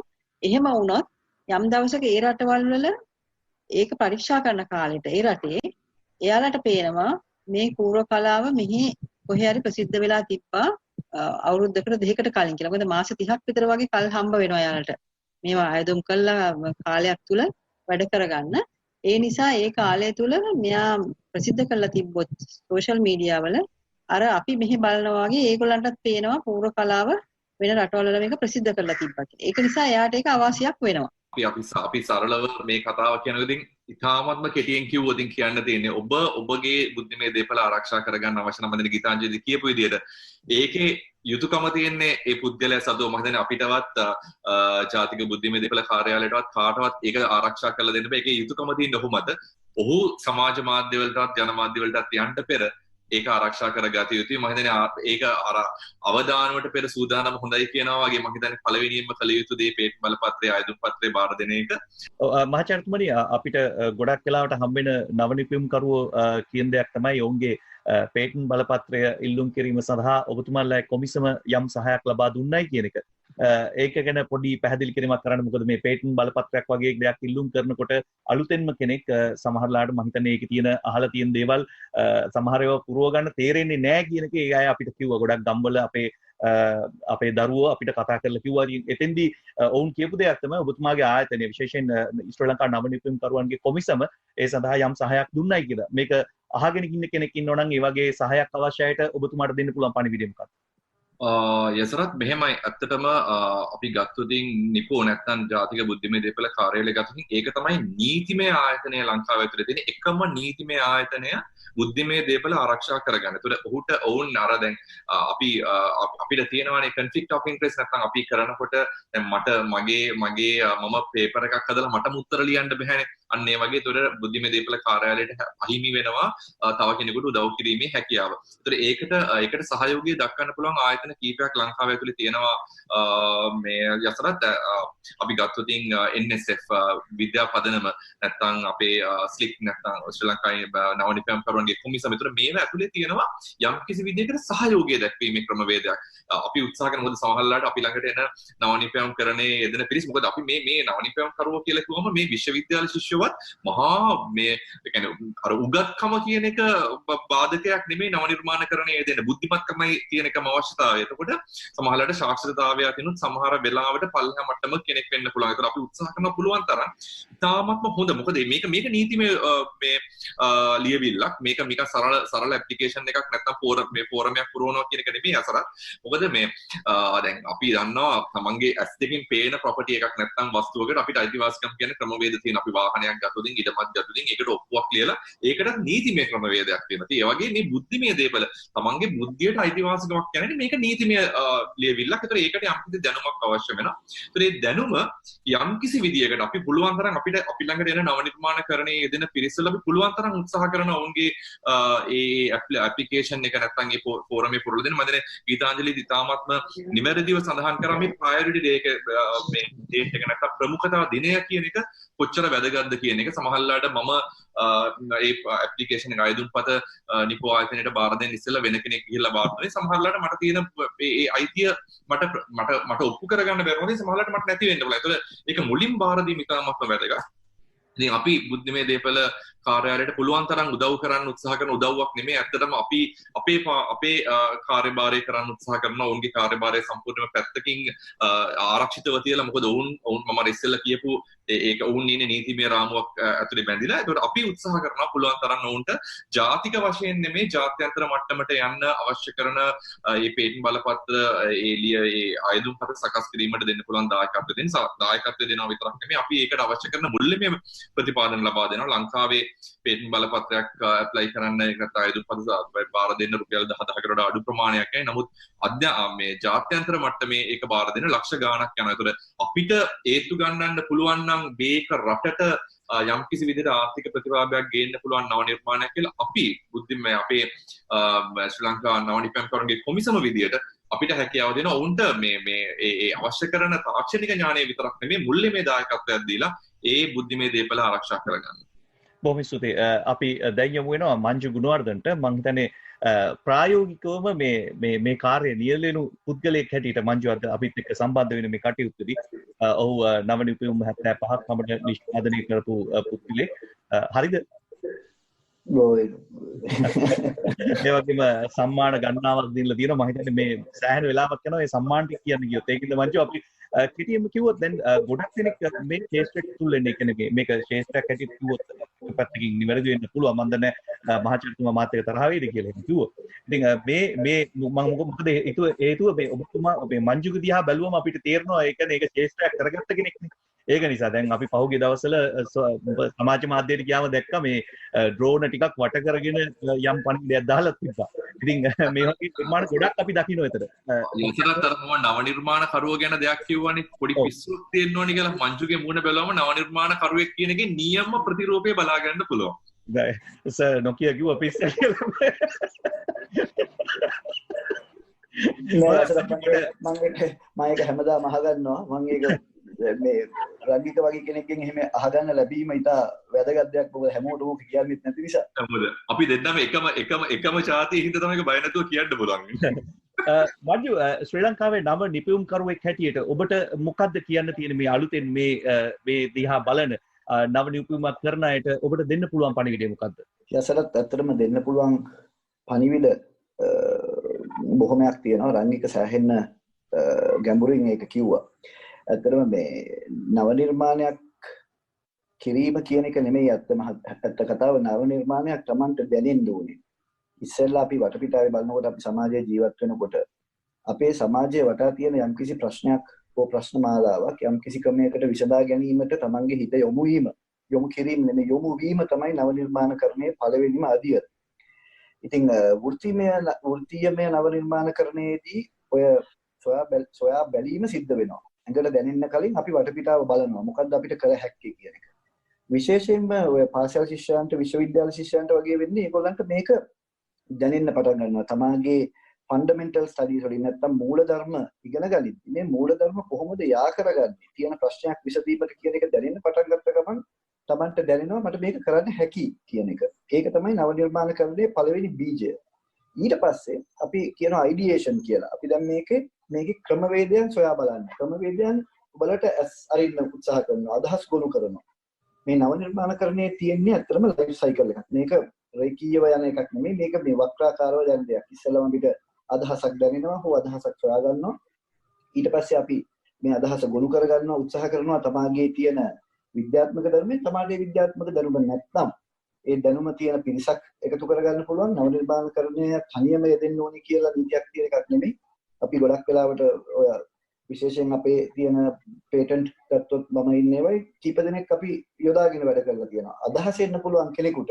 නමුත් මේ අදහස භාණ්ඩයක් හෝ සේවාවක් කරාගෙන යන ගමනට පිරිස එකතු කර ගැනීමෙන් ගොඩක් ප්‍රශ්න විසඳෙනවා. වේගෙන් අපිට මාකට් එකට යන්න පුළුවන්. වේගෙන් මේ උත්තරය සමාජයට ලබා දෙන්න පුළුවන්කම ලැබෙනවා. ඊට පස්සේ අපි මේ අදහස් ගොනු කරලා ඉවර වුණාම රංගිකත් ප්‍රදීප්නුත් දන්නවා බොහොම පැහැදිලිව අපි ප්‍රොටෝටයිප් කරනවා. එක්ක අපි මේකේ පොඩි පොඩි කැලි ටිකක් එකතු කරලා බලනවා. අපි මේ අදහස කියලා හිතට සහ මනසට දැනෙච්ච දේ මේ හිතන විදිහටම අපිට ඉස්සරහට ගෙනියන්න පුළුවන් දෙයක් හැදෙනවද කියන එක. අපි නිකන් උදාහරණයක් විදිහට රංගික ඉස්සෙල්ලා කිව්වා වගේ මමත් ඒකට ගොඩක් එකතුයි. මොකද්ද මේ සංගීත තනුවක් නිර්මාණය කිරීම. අපි එකපාරට තනුව ගහලා ඉවර කරන්නේ නැහැ. සති ගණන් මේ තනුව ෆයින් ටියුන් කරනවා. ඒ වගේම නව නිර්මාණකරණය ඉලෙක්ට්‍රොනික හෝ වේවා එහෙම නැත්නම් මේක ඇප් එකක් ඩෙවලොප් කිරීම හෝ වේවා නැත්නම් අපි දැන් ඉන්න නැනෝ තාක්ෂණය හෝ රසායන විද්‍යාව හෝ යම් කිසි දෙයක් මේක ඉස්සරහට ගෙනියන්න නම් ඉස්සෙල්ලා අපි මේකේ proof of concept එකක් මේක වෙන වැඩක්ද නැත්නම් මගේ හිතලුවක් පමණයිද කියන තැනට ගෙනියන්න උවමනාවක් තියෙනවා. ඉතින් මට ගොඩක් වෙලාවට පේන දෙයක් තමයි දරුවන්ගේ දේවල් බලද්දී සමහර දේවල් විද්‍යාත්මකව පැහැදිලි කිරීම වලින් තොරව සමාජයේ හිතන එක ඉක්මනටම නව නිර්මාණයක් කියලා හිතලා ඒක ඉස්සරහට ගේන්න උත්සාහ කරනවා. අන්න එතෙන්දි පොඩ්ඩක් විමසිලිමත් වෙන්න ඕනේ. අපි මේ කියන දේ සාමාන්‍ය විද්‍යාත්මක පසුබිම තුල ක්‍රියා කර හැකි දෙයක්ද කියන එක. නැත්නම් අපරාධ ඒක පස්සේ යන කාලය, ඒ යන මුදල සහ ඒ යන ශ්‍රමය නාස්ති වෙන්න පුළුවන්. ඊට පස්සේ අපි මේක ප්‍රොටෝටයිප් කරලා බලනවා.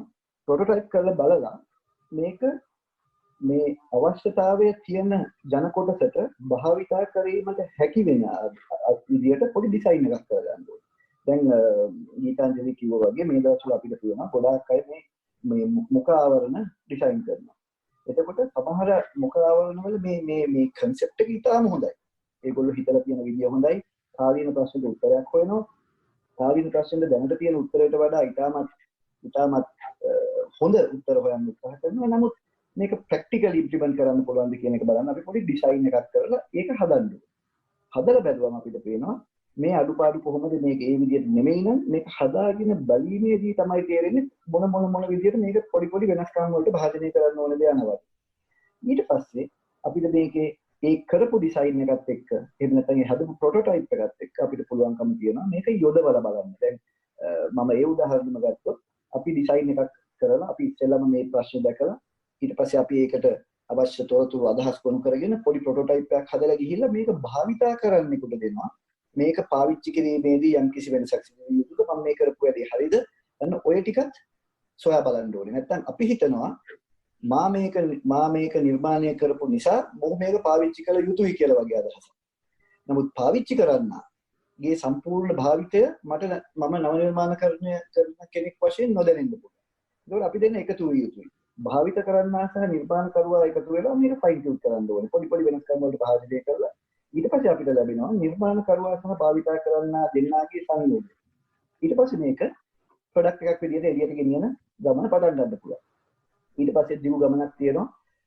අපේ SLIC එක නව නිර්මාණකරුවන්ගේ සංගමය කොබිසම මේක ඉතාමත් හොඳින් දැකලා උත්සාහ කරනවා මේක පෞද්ගලික අංශයට හෝ භාවිතා කරන පිරිසට ලබා දෙන මේ පාලම තනන්න. මේක තමයි ගොඩක් අඩු වෙලා තිබිච්ච දෙයක්.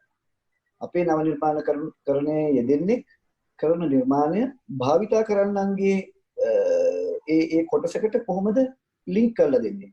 එහෙම නැත්නම් අපි හැමදාම මේක ලාච්චු දාගෙන ඉන්නවා. අපි දැකලා තියෙනවා කොහොම හොඳ නිර්මාණ අපිට හම්බ වෙච්ච ළමයි අවුරුදු 5කට කලින් කියපු සමහර හොඳ අදහස් දැන් ඇමරිකාවෙන් එංගලන්තෙන් මාකට් එකට එනවා. ඉතින් අපිටත් දුකයි ඒ ළමයින්ටත් දුකයි මේක කොහොමද බ්‍රිජ්ජු නැත්තේ කියන එක.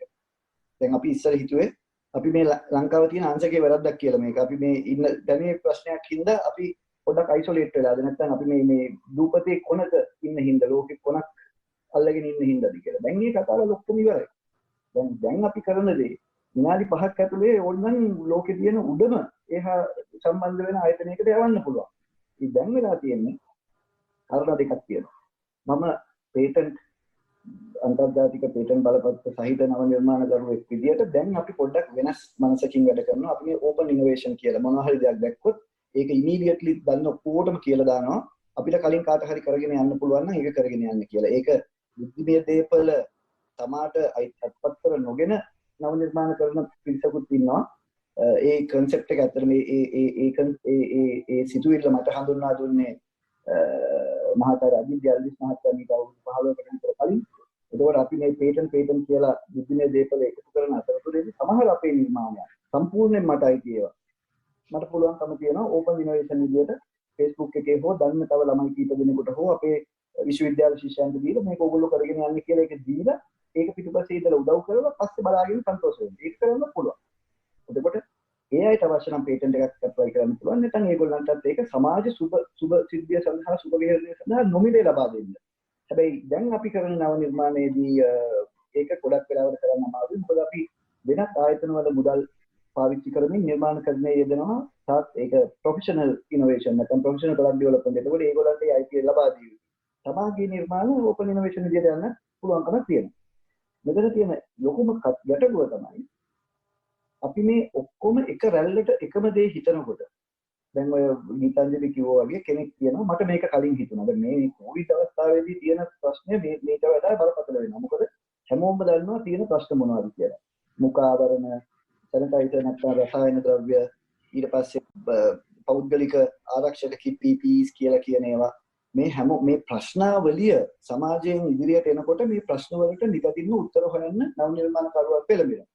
හැබැයි මේ උත්තර හොයන්න යන පාරවල් බොහොම කුඩා පාරවල් ප්‍රමාණයක් තමයි තියෙන්නේ. ඉතින් මෙතන පොඩි ට්‍රැෆික් එකක් ඇති වෙනවා. ලේසියෙන්ම කියනවා නම්. ඇත්තටම මේ නවෝත්පාදන ට්‍රැෆික් එකක් ඇතිවීමක් පේන්න පුළුවන්. ඔය කියන්නේ 30ක් විතර එන්නේ සාමාන්‍යයෙන් නව නිර්මාණකරුවන් මේ අපේ බුද්ධිමය දේපල ආයතනයට 30ක් අවුරුද්දකටවත් එනවද කියලා මට සැකයි. දැන් මේ මාස 3 ඇතුලේ 30ක් 35ක් ඇවිල්ලා ඇති. මේ ට්‍රැෆික් එක තෝරා බේරා ගැනීම හරිම අපහසුයි. මොකද ගොඩාක් දේවල් එකට එකට සමානයි. එකම කාලේ ආපු අදහස්. එතකොට සමහර වෙලාවෙදී තම කිසි අවුරුද්දකට පස්සේ ගැටලු මතුවෙන්න පුළුවන්. ඒකට උත්තර හොයාගෙන යන්නත් වෙනවා. අංගිලි දික් කිරීම වෙන්නත් පුළුවන්. හැබැයි එකම දේ එක තැනකදී තේරුම් ගන්න වෙනවා. අපි මේ යන්නේ එක ප්‍රශ්නයක් විසඳීමේ විශාල ගමනක්. මේක පොඩ්ඩක් තමාගේ අයිතියෙන් ගිලිහිලා ලෝකයට සේවයක් වෙන්න යනවා නම් ඒ ප්‍රශ්නයක් නෑ කියලා හිතන්න නව නිර්මාණකරුවන් පෙළඹෙන්න ඕනේ කියලා මගේ පෞද්ගලික අදහස. මංජු දැන් ඔබේ අත්දැකීම් එක්ක දැන් ඔබ මේ නව නිර්මාණ කරපු කෙනෙක් හැටියට මම හිතන්නේ මුල් කාලේ ඔබ ගොඩක් අභියෝග වලට මුහුණ දෙන්න ඇති. ගොඩක් අත්දැකීම් ඇති. ඉතින් ඒ අභියෝග වලට මුහුණ දීලා මම හිතන්නේ ඔබ ඒක ජය ගත්ත හින්දානේ ඉස්සරහට ඇවිල්ලින්. දැන් ගොඩක් කෙනෙක්ට තියෙන ප්‍රශ්නයක් තමයි අපි මොන හරි කරන්න ගියාම අපිට ඒකට බාධක ආවයින් පස්සේ අපි එතනින් නවතිනවා. ඒ කියන්නේ ඉස්සරහට කඩාගෙන යන හැකියාව බොහොම සීමිත පිරිසකට තමයි තියෙන්නේ. මේ වෙලාවේ මේ නිපෙවුම් වලට යොමු වෙන්න බලාපොරොත්තු වෙන ඉන්න අයට මේ අභියෝග පිළිබඳව පොඩි පැහැදිලි කිරීමක් කරන්නකො. මොකද ඒගොල්ලෝ වේලාසෙන් ලෑස්ති වෙන්න ඕන මේවට මුහුණ දෙන්න වෙනවා. අපි මේව ජයගෙන ඉස්සරහට යන්න ඕන කියලා. ඔව් වෙලා තියෙන්නේ යසරත් එකම දේ කඩා වැටීම කියන එක අමතක කරන්න ඕනේ. කියන්නේ මේක වෙන්නත් පුළුවන් දෙයක් නොවෙන්නත් පුළුවන් දෙයක්. පටන් ගන්නකොටම තමාට මේක මම මේක ඉවර වෙන තැනට කරනවා කියන අදහසින් ගියාට යම් කිසි තැනකදී මේක විද්‍යාත්මක හා තාක්ෂණික වශයෙන් ඔප්පු කිරීමට බැරි හෝ ක්‍රියා කිරීමට බැරි දෙයක් වෙලා ෆේල් වෙන බව Tamanට පේනවා නම් Taman අතොස්සල පිළිගන්න ඕනේ නෑ මම ගියපු පාර වැරදි. ඒක එක ප්‍රශ්නයක්. සමහර අපේ නිර්මාණකරුවන් ඉන්නවා ඒක තමයි ඔය කඩා වැටීමට සහ ඔය අභියෝග වලට ඒක හේතුවක්. තමාගේ දේ තමා 100% විශ්වාස කරගෙන ඉන්න එකෙන් පොඩ්ඩක් මිදුනේ නැත්තම් මේක මේ භාවිතා කරන්නන් සහ මේක අපි හදුවට පස්සේ ගන්න බලාපොරොත්තු වෙන ඉන්න අය යම් කිසි අඩුවක් පාඩුවක් පෙන්නනවා නම් අන්න ඒක හදාගන්න උත්සාහ නොකරොත් මේක එතනින් එහාට ගමනක් නෑ. ඊට පස්සේ අතනම කම්ප්ලේන් කරනවා අපි මේක හැදුවා මේක ගන්න කවුරුත් නෑ මේකට උදව්වක් නෑ කියලා. නව නිර්මාණකරුවාගේ පැත්තෙන් ප්‍රශ්න තියෙනවා. මටත් ඕක වෙලා තියෙනවා. දැන් මම මේ අවුරුදු 35 වෙනි අවුරුද්ද නව නිර්මාණකරණයේ යෙදෙන 1984ට පස්සේ 1987 තමයි ඉස්සෙල්ලම මේ වගේ දෙයක් අටවගෙන ආවේ. හැබැයි ඒ කාලේ අපි දේවල් කරපු ඒවා හරි ප්‍රිමිටිව් හරිම පල්ලෙහා මට්ටමක තිබුණේ. හැබැයි ඒක අපි කවදාවත් උත්සාහ කරේ නැහැ. දැන් මගේ පිටිපස්සෙන් මට මේවා පල්ලෙහා මට්ටමක තියෙන්නේ ඕක ගෙදරවන් යනවා ආයි හදාගෙන එනවා කියලා කියන්න මගේ පිටිපස්සෙන් හිටියේ ඊට විශාල චරිත මේ රටේ ජීවත් වෙච්ච ඒ චරිත වලින් ලැබිච්ච සහයෝගය පල්ලෙහා දාලා කතා කරනවා. ටොක්කු අනිනවා. ගිහින් බලන්න කියලා. ආචාර්ය රේ විජේවර්ධන මහත්මයා මහාචාර්ය KKYW පෙරේරා මහත්මයා ඒ වගේ විශාල චරිත තමයි මේ පැනල්ස් වල හිටියේ අපි ගිහිල්ලා මේවා පෙන්නන්නේ. ඉතින් ඒකෙන් නොසැලීමේ ගතිය තියෙන්න ඕනේ. සමහර දේවල් අපි හිතලා මේක තමයි ලෝකේ ලොකුම දේ මං හැදුවා කියලා උඩ පැනගෙන යනකොට ඒගොල්ලෝ කිව්වා මොකද්ද මේ කරලා තියෙන්නේ මේක මෙහෙම වෙන්නේ නැහැ නේ පුතා මේක වැරදි කියලා අපිට තියෙන්න ඕනේ අර හම්බල්නස් එක අපිට තියෙන්න ඕනේ ඔළුව පහත් කරගෙන උත්සාහ තේරෙනවා මේක වැරදි කියන එක තේරුම් ගන්න හැකියාව සහ ඒක ධාරණය කරගැනීම එක. ගොඩාක් දැන් ඉන්න හිට ඒක නැහැ. අපි ගිහින් දෙයක් කිව්වොත් එහෙම කොහොමද සර් කියන්නේ මට මේක තේරුණානේ මම මෙහෙමනේ කරේ. ඒකෙන් පොඩ්ඩක් තමාගේ ඒ ක්‍රමය වෙනස් කිරීමට හැකියාව තියෙන්න ඕනේ. මොකද මේ අපි මේ ගිහින් මේවා ප්‍රසන්ට් කරන්නේ ඒ සබ්ජෙක්ට් එකේ ඉහළම තත්ත්වයකට ගියපු අයට. එතකොට අපේ තියෙනවා ගර්වයක් අපේ තියෙනවා යම්කිසි අයිතියක් ලබාගෙන මේ අයිතියක් තියෙනවා මගේ මේ සිතුවිල්ලට. හැබැයි මේගොල්ලෝ කිව්වොත් ඕක වැරදි. ඕක මූලධර්ම වලට පටහැනි. ඒ හින්දා පොඩ්ඩක් ඕක පැත්තෙන් නැතුව පුතා මේ පැත්තෙන් හිතන්න කිව්වා මම මේක ඉතාමත් වේගෙන් ධර්මණය කරගෙන පාර වෙනස් කරගන්න පුළුවන්. එහෙම නැති වුණොත් මේ ලොකු අභියෝග එනවා මේක දිගට ගෙනියන්න. ඉතින් හදවත අහපු ප්‍රශ්නේ එක අභියෝගයක් තමයි හරියට විද්‍යාත්මක ක්‍රමයකට තනපු නැති නිර්මාණයන් අපි මාකට් එකට හෝ තැනකට යන්න ගියාම මාකට් එක රිෆියුස් කරන එක පැත්තකින්. එහෙම නැත්නම් අපිට ආයෝජනය කරන්න ආයෝජකයා විසින් රිෆියුස් කරයි තව පැත්තකින්. එතකොට අපි හිතනවා මේ මිනිස්සු මට උදව් කරන්නේ. ඒකට හේතු තියෙනවා. තව දෙයක් තමයි අපේ නිර්මාණකරුවන් මේක තව කවුරු හරි කොපි කරයි කියලා හිතලා වාක්‍ය දාලා වහලා තියෙනවා. ඒක මේක පාසල් නිර්මාණකරුවන්ට හෝ විශ්වවිද්‍යාල නිර්මාණකරුවන්ට විතරක් පොදු දෙයක් නෙමෙයි. අපි දන්න සමහර විශ්වවිද්‍යාල ආචාර්යවරු මහාචාර්යවරු පවා ඉතා හොඳ නිර්මාණ කරලා අවුරුදු 20ක් වාක්‍ය දාගෙන ඉන්නවා. අන්තිමට මේ පිරිස මේ ක්‍රමයෙන් එළියට යන්නේ ඉන්දියාවෙන් හෝ යම්කිසි තීනෙන් මේ වගේ එකක් හදලා පෙන්නුවාට පස්සේ. ඉතින් දුක් වෙලා වැඩක් නෑ. හැබැයි අපි පැහැදිලිව දන්නවා මේ පිරිස් මේ ඉන්දියානුවන්ට චීනායට නැත්නම් ඇමරිකානුවන්ට අවුරුදු 20කට කලින් මේවා හිතලා හදලා පොළවද කියලා තියෙනවා. අවුරුදු 20කට කලින් ඩයරි වල ලියපු නෝට් පෙන්නලා තියෙනවා මේ බලන්න අපි කරන්නේ මේක හදලා. මේක එළියට ගෙනියන්නේ මේක කවුරු හරි කොපි කරගන්න කියලා. ඉතින් අන්න ඒ වගේ තමන්ම හදාගන්න ප්‍රශ්න 75ක් තියාගෙන තමයි අපි කම්ප්ලේන් කරන්නේ. අපිට අභියෝග ගොඩක් තියෙනවා. ඊළඟ දේ අභියෝගයක් තියෙනවා පැහැදිලි.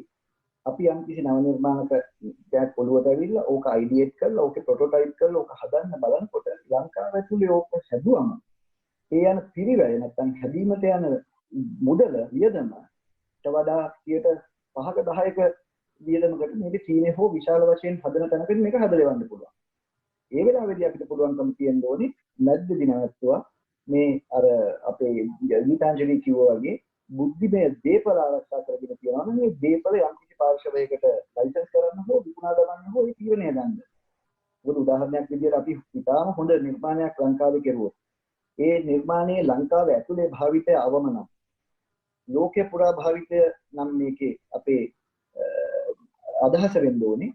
මේක ලංකාවේ මැනුෆැක්චර් කිරීමට බැරි දෙයක් හෝ නැත්නම් අපේ තියෙන මූල සම්පත් වලින් මේක කරන්න බැරි නම් අපි ඒක එක්ක පාර්ට්නර් කෙනෙක් පිටරටකින් සොයාගත්ත යුතුයි නැත්නම් මේක විකුණා දැමිය යුතුයි. මේ ඩිටැච්මන්ට් එකේ අතහැරීම මුදලකට හෝ එහෙම නැත්නම් යම්කිසි කොටසකට ඒක කරන්න වෙනවා. සමාජයේ බුද්ධිමය දේපල තියෙද්දි මේකේ තියෙන වාණිජමය අයිතිය කෙනෙකුට දෙන්න පසුබට වෙන්න හොඳ නැහැ. මේක අපේ රටේම කර යුතුයි මේක අපේ දෙයක් ඒ මනස ඒ මයින්ඩ්සෙට් එකේ හිටියොත් ගොඩක් දේවල් කෙරෙන්නේ නැති තත්ත්වයක් තියෙනවා. මොකද අපි ඉන්න තැන සහ උදාහරණයක් විදිහට මේක ඊටාම බරපතල ඉලෙක්ට්‍රොනික උපාංග සහිත යම්කිසි නිර්මාණයක් නම් අපි කරන්නේ. ඒ කෑල්ල චීනෙන් හදලා ගෙන්න ගත්තා කියලා කිසි පාඩුවක් නැහැ. මොකද නැත්තම් ඩොලර් 5කට හදාගන්න පුළුවන් එක කියන්නේ අපි මෙහි කෑලි ගෙනල්ලා කරන්න ගියොත් ඩොලර් 30ක් විතර වෙනවා. ඒකෝල අපි මේ මාකට් එක ඇතුලේ අපි කම්පිටිටිව් වෙන්නේ නැහැ. ඉතින් එහෙම ප්‍රශ්න තියෙනවා. ඉතින් අපේ දැන් අපි ඇත්තටම යතලත් අන්තිමටම විනාඩියකින් කිව්වොත් දැන් නම් පෞද්ගලිකව ඉන්න නව නිර්මාණ ගොඩක් දේවල් ප්‍රොඩක්ට් එකක් විදිහට අතට ගන්න පුළුවන් හෝ ඒ වගේ නිර්මාණවලදී පොඩ්ඩක් බැහැරට ගිහිල්ලා අපි ඉතා විශාල නිර්මාණවල පොඩි කොටස් කරන්න උත්සාහ කරනවා. දැන් උදාහරණයක් විදිහට ඒක මම කියන්නේ මේ කොවිඩ් ප්‍රශ්නේදී අපි තනිවම නිර්මාණ කරන්නේ නැතුව ඒ තියෙන අංශවල ඉතාම හොඳ දැනුමක් තියෙන පිරිස් ලොකු පිරිසක පොඩි කොටස් කරුවෙක් කියලා මගේ කැලල කරලා දෙන්න උත්සාහ කරනවා. එතකොට ඒ වගේ විශාල දෙයක පේටන්ට් බලපත්‍ර 20ක් 30ක් තියෙන්න පුළුවන්. එතකොට ඒකේ පොඩි මට රංගපාන්න තියෙන ජවනිකාව පැය 3 නාට්‍යයේ විනාඩි 1කමාරයි. but ඒක ඒ ජවනිකාවෙන් දෙයක් වෙනවා මේ විශාල නාට්‍යයට. අන්න ඒ වගේ හිතලා කරන වැඩවලට අපි යොමු වෙලා තියෙනවා. මොකද ප්‍රශ්නය ප්‍රබල නිසා. හැබැයි ශ්‍රී ලංකා නව නිර්මාණකරුවන්ගේ කොමිසම මේ වෙලාවේ මේ නාට්‍ය රඟ දක්වන්න හදපු ස්ටේජ් එක මේ රටේ ඊට කලින් කවදාවත් පිළිගන්නේ නැහැ. මම අවුරුදු 35ක් මේ නාට්‍ය බලමින් ඉන්නවා. මේ ස්ටේජ් එක මේ රංගික ඉන්න හින්දා කියනවා නෙමෙයි මම හැමතැනම කියනවා රංගිකටත් නිතර පුළුවන් හැමතිස්සෙම මොක කියලා යවනවා. ඒකට හේතුව නිර්මාණකරුවෙක්ට තියෙන බරපතලම කඩාවැටීම තමයි ਉਹ තනිවීම. තමාගේ අදහසත් එක්ක තනි වෙනකොට එතනින් එහාට කියන දේ අහන්න එකකුත් නැති වෙනකොට ඊට පස්සේ එක තැනකදී ඔය කොළේ පුලිය විසි කරලා දැම්මොත් ආයි කවදාවත් ඔය කොළ පුලිය අතට ගන්නේ නැහැ. මම ඒක දැකලා තියෙනවා මම ඒක අත්විඳලා තියෙනවා. ඒ කොළ පුලිය විසි කරන්න කලින් එක්කගෙන අතින් අල්ලන් ගිහින් මේෂයක වාඩි කරන මේ ස්ටේජ් එක හදපු එක මෙච්චර කාලයකට නව නිර්මාණකරුවන්ගේ කොමිසම හදලා වැඩි කාලයක් නැහැ. ඒ කොමිසමේ ඉතාම හොඳ පිළිස් හිටියා. හැබැයි මේ වෙච්ච ස්ටේජ් එක සාදා දීම ඊට කලින් සිද්ධ වුණේ බොහොම හිමින්. ඊට කලින් ශ්‍රී ලංකා ඉංජිනේරු ආයතන 1989 ඉඳලා පටන් අරගෙන නව නිර්මාණකරුවන් බිහිවීමේ විශාල වැඩක නියැලුණා. දැන් ඒ කට්ටිය වැඩි සද්ද නැහැ. ඒ කාලෙදී නව නිර්මාණකරුවන් මේ වගේ ඉන්ටර්නෙට් මොකුත් තිබුණේ නැහැ. අපි ලියුම් වලින් ලියාගෙන තමයි පටන් ගත්තේ. හැබැයි ඒ අවුරුදු 5ක් 1989 ඉඳලා 89 ඉඳලා 93 94 වෙනකන් හිටපු ඒකේ දිනපු උදවිය අද ලෝකේ ඉතාම ඉහළ තලවල නව නිර්මාණ කරන ක්ෂේත්‍රයේ ඉතාම ඉහළ තැන්වල වැජ වෙනවා කිව්වොත් පැහැදිලි. මම නමක් මතක් කරගන්න නම් කීපයක් එකක් කියන එක හරි නැහැ. දැන් ලෝකයේ මෝටරෝලා ආයතනයේ රිසර්ච් ඇන්ඩ් ඩෙවලොප්මන්ට් ඩිවිෂන් එක හෙඩ් කරන්නේ 1989 මේක මේ තරගයේ දිනපු රුවන්ජාලි. ඒ වසරේ නව නිර්මාණකරුවා වෙච්ච 1990 මම ඒක දිනුවා. 91 දිනපු මිනිස්සයා මේ වෙලාවේ සිස්කෝ ආයතනයේ හෙඩ් ඔෆ් රිසර්ච්. ඒක කෑල්ල. ඒ මොකද හේතුව අපිට මේක ලේසි ගමනක් තිබුණෙත් නැහැ. ගුටි කකා වැටෙනවා නැගිටිනවා. හැබැයි ගොඩාක් උදව් කරන කට්ටිය. දැන් නව නිර්මාණකරුවන්ගේ කොමිසමෙන් දෙන මේ උදව්ව අහක දැම්මොත් ඒක සමාජයේ මොඩකම. මිහිල්ලා බොරුවට රණ්ඩු කෙරුවොත් අපි මේක කිව්වා ඊට කලින් ඒ බොරු වල වැඩක් නැහැ. මේ හැම දෙයකම මේ ලයිෆ් සයිකල් එකේ යන්න ඕනේ. ෂෝට් කට් නැහැ. මට දෙන්න තියෙන එකම දේ අතින් අල්ලන් යන්න පිරිසක් ස්ටේජ් එකක් හදන් බලන් ඉඳිද්දී මේක නෙමෙයි පාර කියලා පිට පැනලා දිව්වත් ඒක පොඩි ප්‍රශ්නයක්. එහෙම නැත්නම් මේ ස්ටේජ් එකේම උඩ නැගලා ඒ තාලෙට පිට නැතුමක් නටන්න ගත්ත පොඩි ප්‍රශ්නයක්. ඉතින් මේ දෙකට අනුගත වෙලා කිව්වොත් මේක තමයි හොඳම අවස්ථාව. බොහොම ස්තුතියි මංජු. මම හිතන්නේ බොහොම වැදගත් අදහස් කිහිපයක් කියුණා.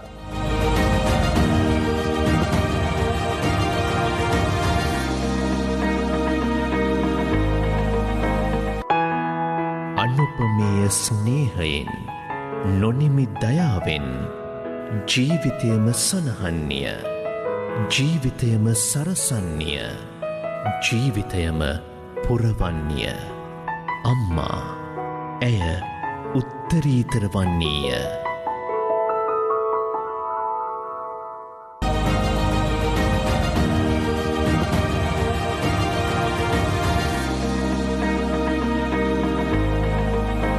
මහාචාර්යතුමනි තව එක ප්‍රශ්නයක් තියෙනවා ඔබතුමාගෙන් අහන්න. මේ දැන් කෙනෙකුට හිතෙන්න පුළුවන් නිර්මාණය කරලා තියෙන මොන හරි භාණ්ඩයක් හෝ වේවා යම් උපකරණයක් හෝ වේවා ඊට වඩා අඩු මුදලකට නිර්මාණය කරන්න පුළුවන්. ඒ කියන්නේ අමුද්‍රව්‍ය වෙනස් අමුද්‍රව්‍ය යොදලා ඒ කාර්යම කෙරෙන එකක්.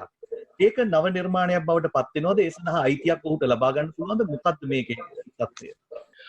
යසරත් මං හිතන්නේ මේ වෙනකොට මේක ගැන පැහැදිලි කිරීමක් ලැබිලා තියෙන්න ඕනේ අපේ ප්‍රේක්ෂකයින්ට. ඇත්තටම අර අමුද්‍රව්‍ය වෙනස් කරපු සැනින් නැත්තම් ඒ මොකක් හරි විදියක පුංචි වෙනසක් කරලා ඒ දේම ප්‍රතිනිර්මාණය කරනවා. මේ වචනේ හරිම වචනේ ප්‍රතිනිර්මාණය කියන එක.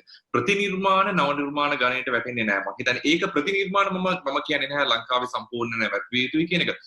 සමහරවිට මෙහෙම දෙයක් තියෙනවා. පේටන් බලපත්‍රයක් හිමි පුද්ගලයෙක්ගේ දෙයක් ප්‍රතිනිර්මාණ කරනකොට එතන නීතිමය ගැටලුවක් වෙනවා. නමුත් ප්‍රතිනිර්මාණීකරණයේ වැදගත්කමක් තියෙනවා ඇසරත්. ඒ ප්‍රතිනිර්මාණීකුලික ඉතින් අපි මංජුත් සඳහන් කරපු දෙයක් කොහොමද නව නිර්මාණකරණය දෙන්නේ? ඔතනින් එහා තව ලෝකයේ ප්‍රසිද්ධ නව නිර්මාණකරණයට යොමු වෙන්න කතාවක් තියෙනවා. රිවර්ස් ඉන්ජිනියරින් නැත්නම් යම්කිසි දෙයක් අපි ගලවලා ඒක තමයි ගොඩක් අය පටන් ගන්න ක්‍රමය. සෙල්ලම් බඩුවක්, රේඩියෝ එකක්, පරණ මොකක් හරි එකක් ගලවලා පස්සට ගලවගෙන යනවා මේකේ මුල හොයාගෙන. ඒ කොපීන් කියන එක නැත්නම් නිවැරදි විදිහට කොපි කිරීම ඉතාමත් වැදගත්. ඒතර ඒ වගේම තමයි අර 100% කොපි කරන එකත් සමහර වෙලාවට වැදගත් වෙන්න පුළුවන්. මේ අවස්ථාව ගත්තොත් සමහර අපි ගත්තොත් අපි පහුගිය දවස්වල දැක්කා ICU beds නැත්නම් මේ දැඩි සත්කාරයක කැඳවල් ඒකේ නිර්මාණ අයිති සමහරලාට තව රටක සමාගමක් සතු වෙන්න පුළුවන්. නමුත් මේ රටේ නිර්මාණය මම දන්නේ නැහැ මොනතරම් විදිහට නීතියෙන් අපිට ආරක්ෂාවක් ගන්න පුළුවන් කියලා. නමුත් ප්‍රතිනිර්මාණය වැදගත්. ප්‍රතිනිර්මාණය තුළින් අපිට නව නිර්මාණ බිහි කරන්න පුළුවන් යසරත්. හැබැයි ඒක හරි විදිහට කොපි කරොත් කොපි කරනවා කියලා කියන්නේ තව එක තැනක තියෙන දෙයක් අරගෙන තව තැනක දානවා කියන එක. නව නිර්මාණකරණයේ කොපි කරනවා කියලා කියන්නේ යසරත් කොපි කරන්න අරගෙන දාගන්න එක තමන්ගේ ඇතුළට දාගෙන තව තැනකට දාන්න. එතකොට තමන්ගේ අලුත් දෙයක් එක්ක අලුත් සිතීමක් එක්ක අලුත් යමක් එක්ක තමන්ගේ දැනුමක් එක්ක තමයි ඒක අපි ප්‍රායෝගිකව දාන්න උත්සාහ කරන්නේ. එතකොට ඒ දාන කුංචි දේ මම දැන් ඒක ගීතාංජලි ඉතාමත් පැහැදිලිව තේරුම් කරලා ගියා. මේකේ ඇතුලේ තියෙන ලොකු දැනුමක්. ඒ දැනුම ඇතුලේ තමන්ගේ කුංචි කොටස තමන්ගේ දැනුමේ හතරමායම ලකුණු කරගන්නවා කියන එක තමයි පේටන් බලපත්‍රයක් ගන්න. ඒතකොට කෙනෙකුට නිර්මාණයේ ඒ තමන් කරපු නිර්මාණය ඇතුලේ මේ ප්‍රතිනිර්මාණය ඇතුලේ යම්කිසි විදියක තමන්ගේ අලුත් නම්බරයක් කියන්න පුළුවන් නම් ඒ සම්පූර්ණ නිර්මාණයට නෙමෙයි ඒ අලුතෙන් එකතු කරපු තැනට බුද්ධිමය දේපල අයිතිය ලබා ගැනීමේ හැකියාව තියෙනවා. යසරත් පොඩි දෙයක් කියන්න ඕනේ මේකට එකතු කරන්න.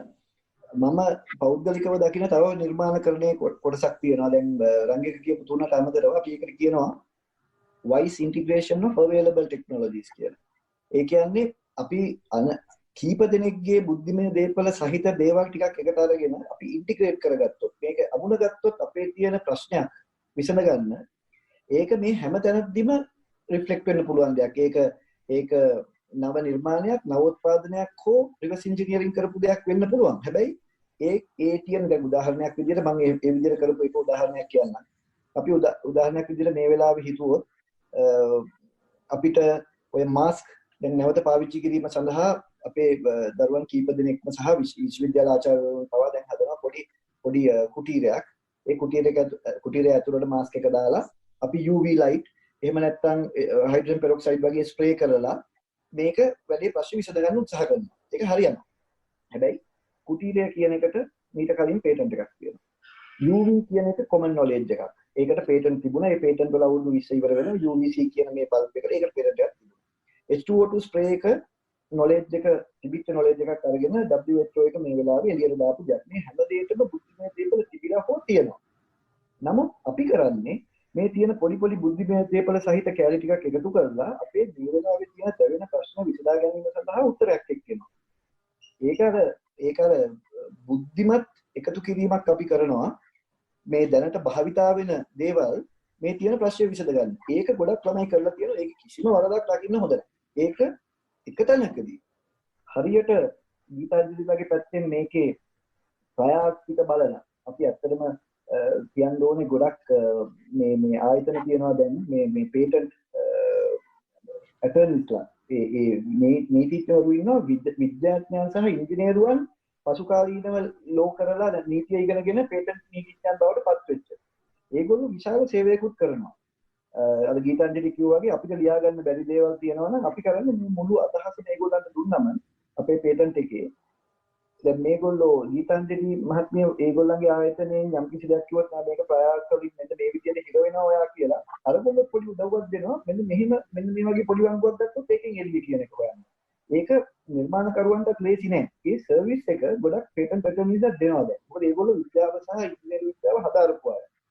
එතකොට මම අර කියපු නව එකතු කිරීම නැත්නම් ඉන්ටිග්‍රේෂන් එකක් පේටන්ට් එකකට ගෙනියන්න පුළුවන් පාරවල් ගොඩක් ඇරලා දීලා තියෙනවා. අර කට්ටියක් එකතු වෙන්න ඕනේ වැඩේ කරන්නේ මේ දැනුම තියෙන. ඒක වරද්දක් ඒක වැරද්දකුත් නෙමෙයි. සහ ඒක නීතිමය වශයෙන්ුත් වැරද්දක් නෙමෙයි. සමහර පේටන්ට් අවුරුදු 20 ඉවර වෙලා තියෙන ඒවා අපිට ගන්න පුළුවන් available knowledge විදියට common knowledge විදියට. ඒක කිසි ප්‍රශ්නයක් නෙමෙයි. අපේ සාකච්ඡාව අවසන් කරන්න බොහොම කෙටි කාලයක් තියෙන්නේ. අපි ආයිත් ආචාර්ය ප්‍රදීප අබේගුණවර්ධන මහත්මයා දිහාට හැරෙනොත් එහෙම දැන් ගොඩක් දැන් මේ මහාචාර්යතුමා නම් මේකට කැමති වෙන්නේ නැහැ. මොකද මේ දිශානත කරන්න එපා කියලා කියනවා තාවත්. නමුත් මම මේ අහනවා මේ ප්‍රශ්නේ.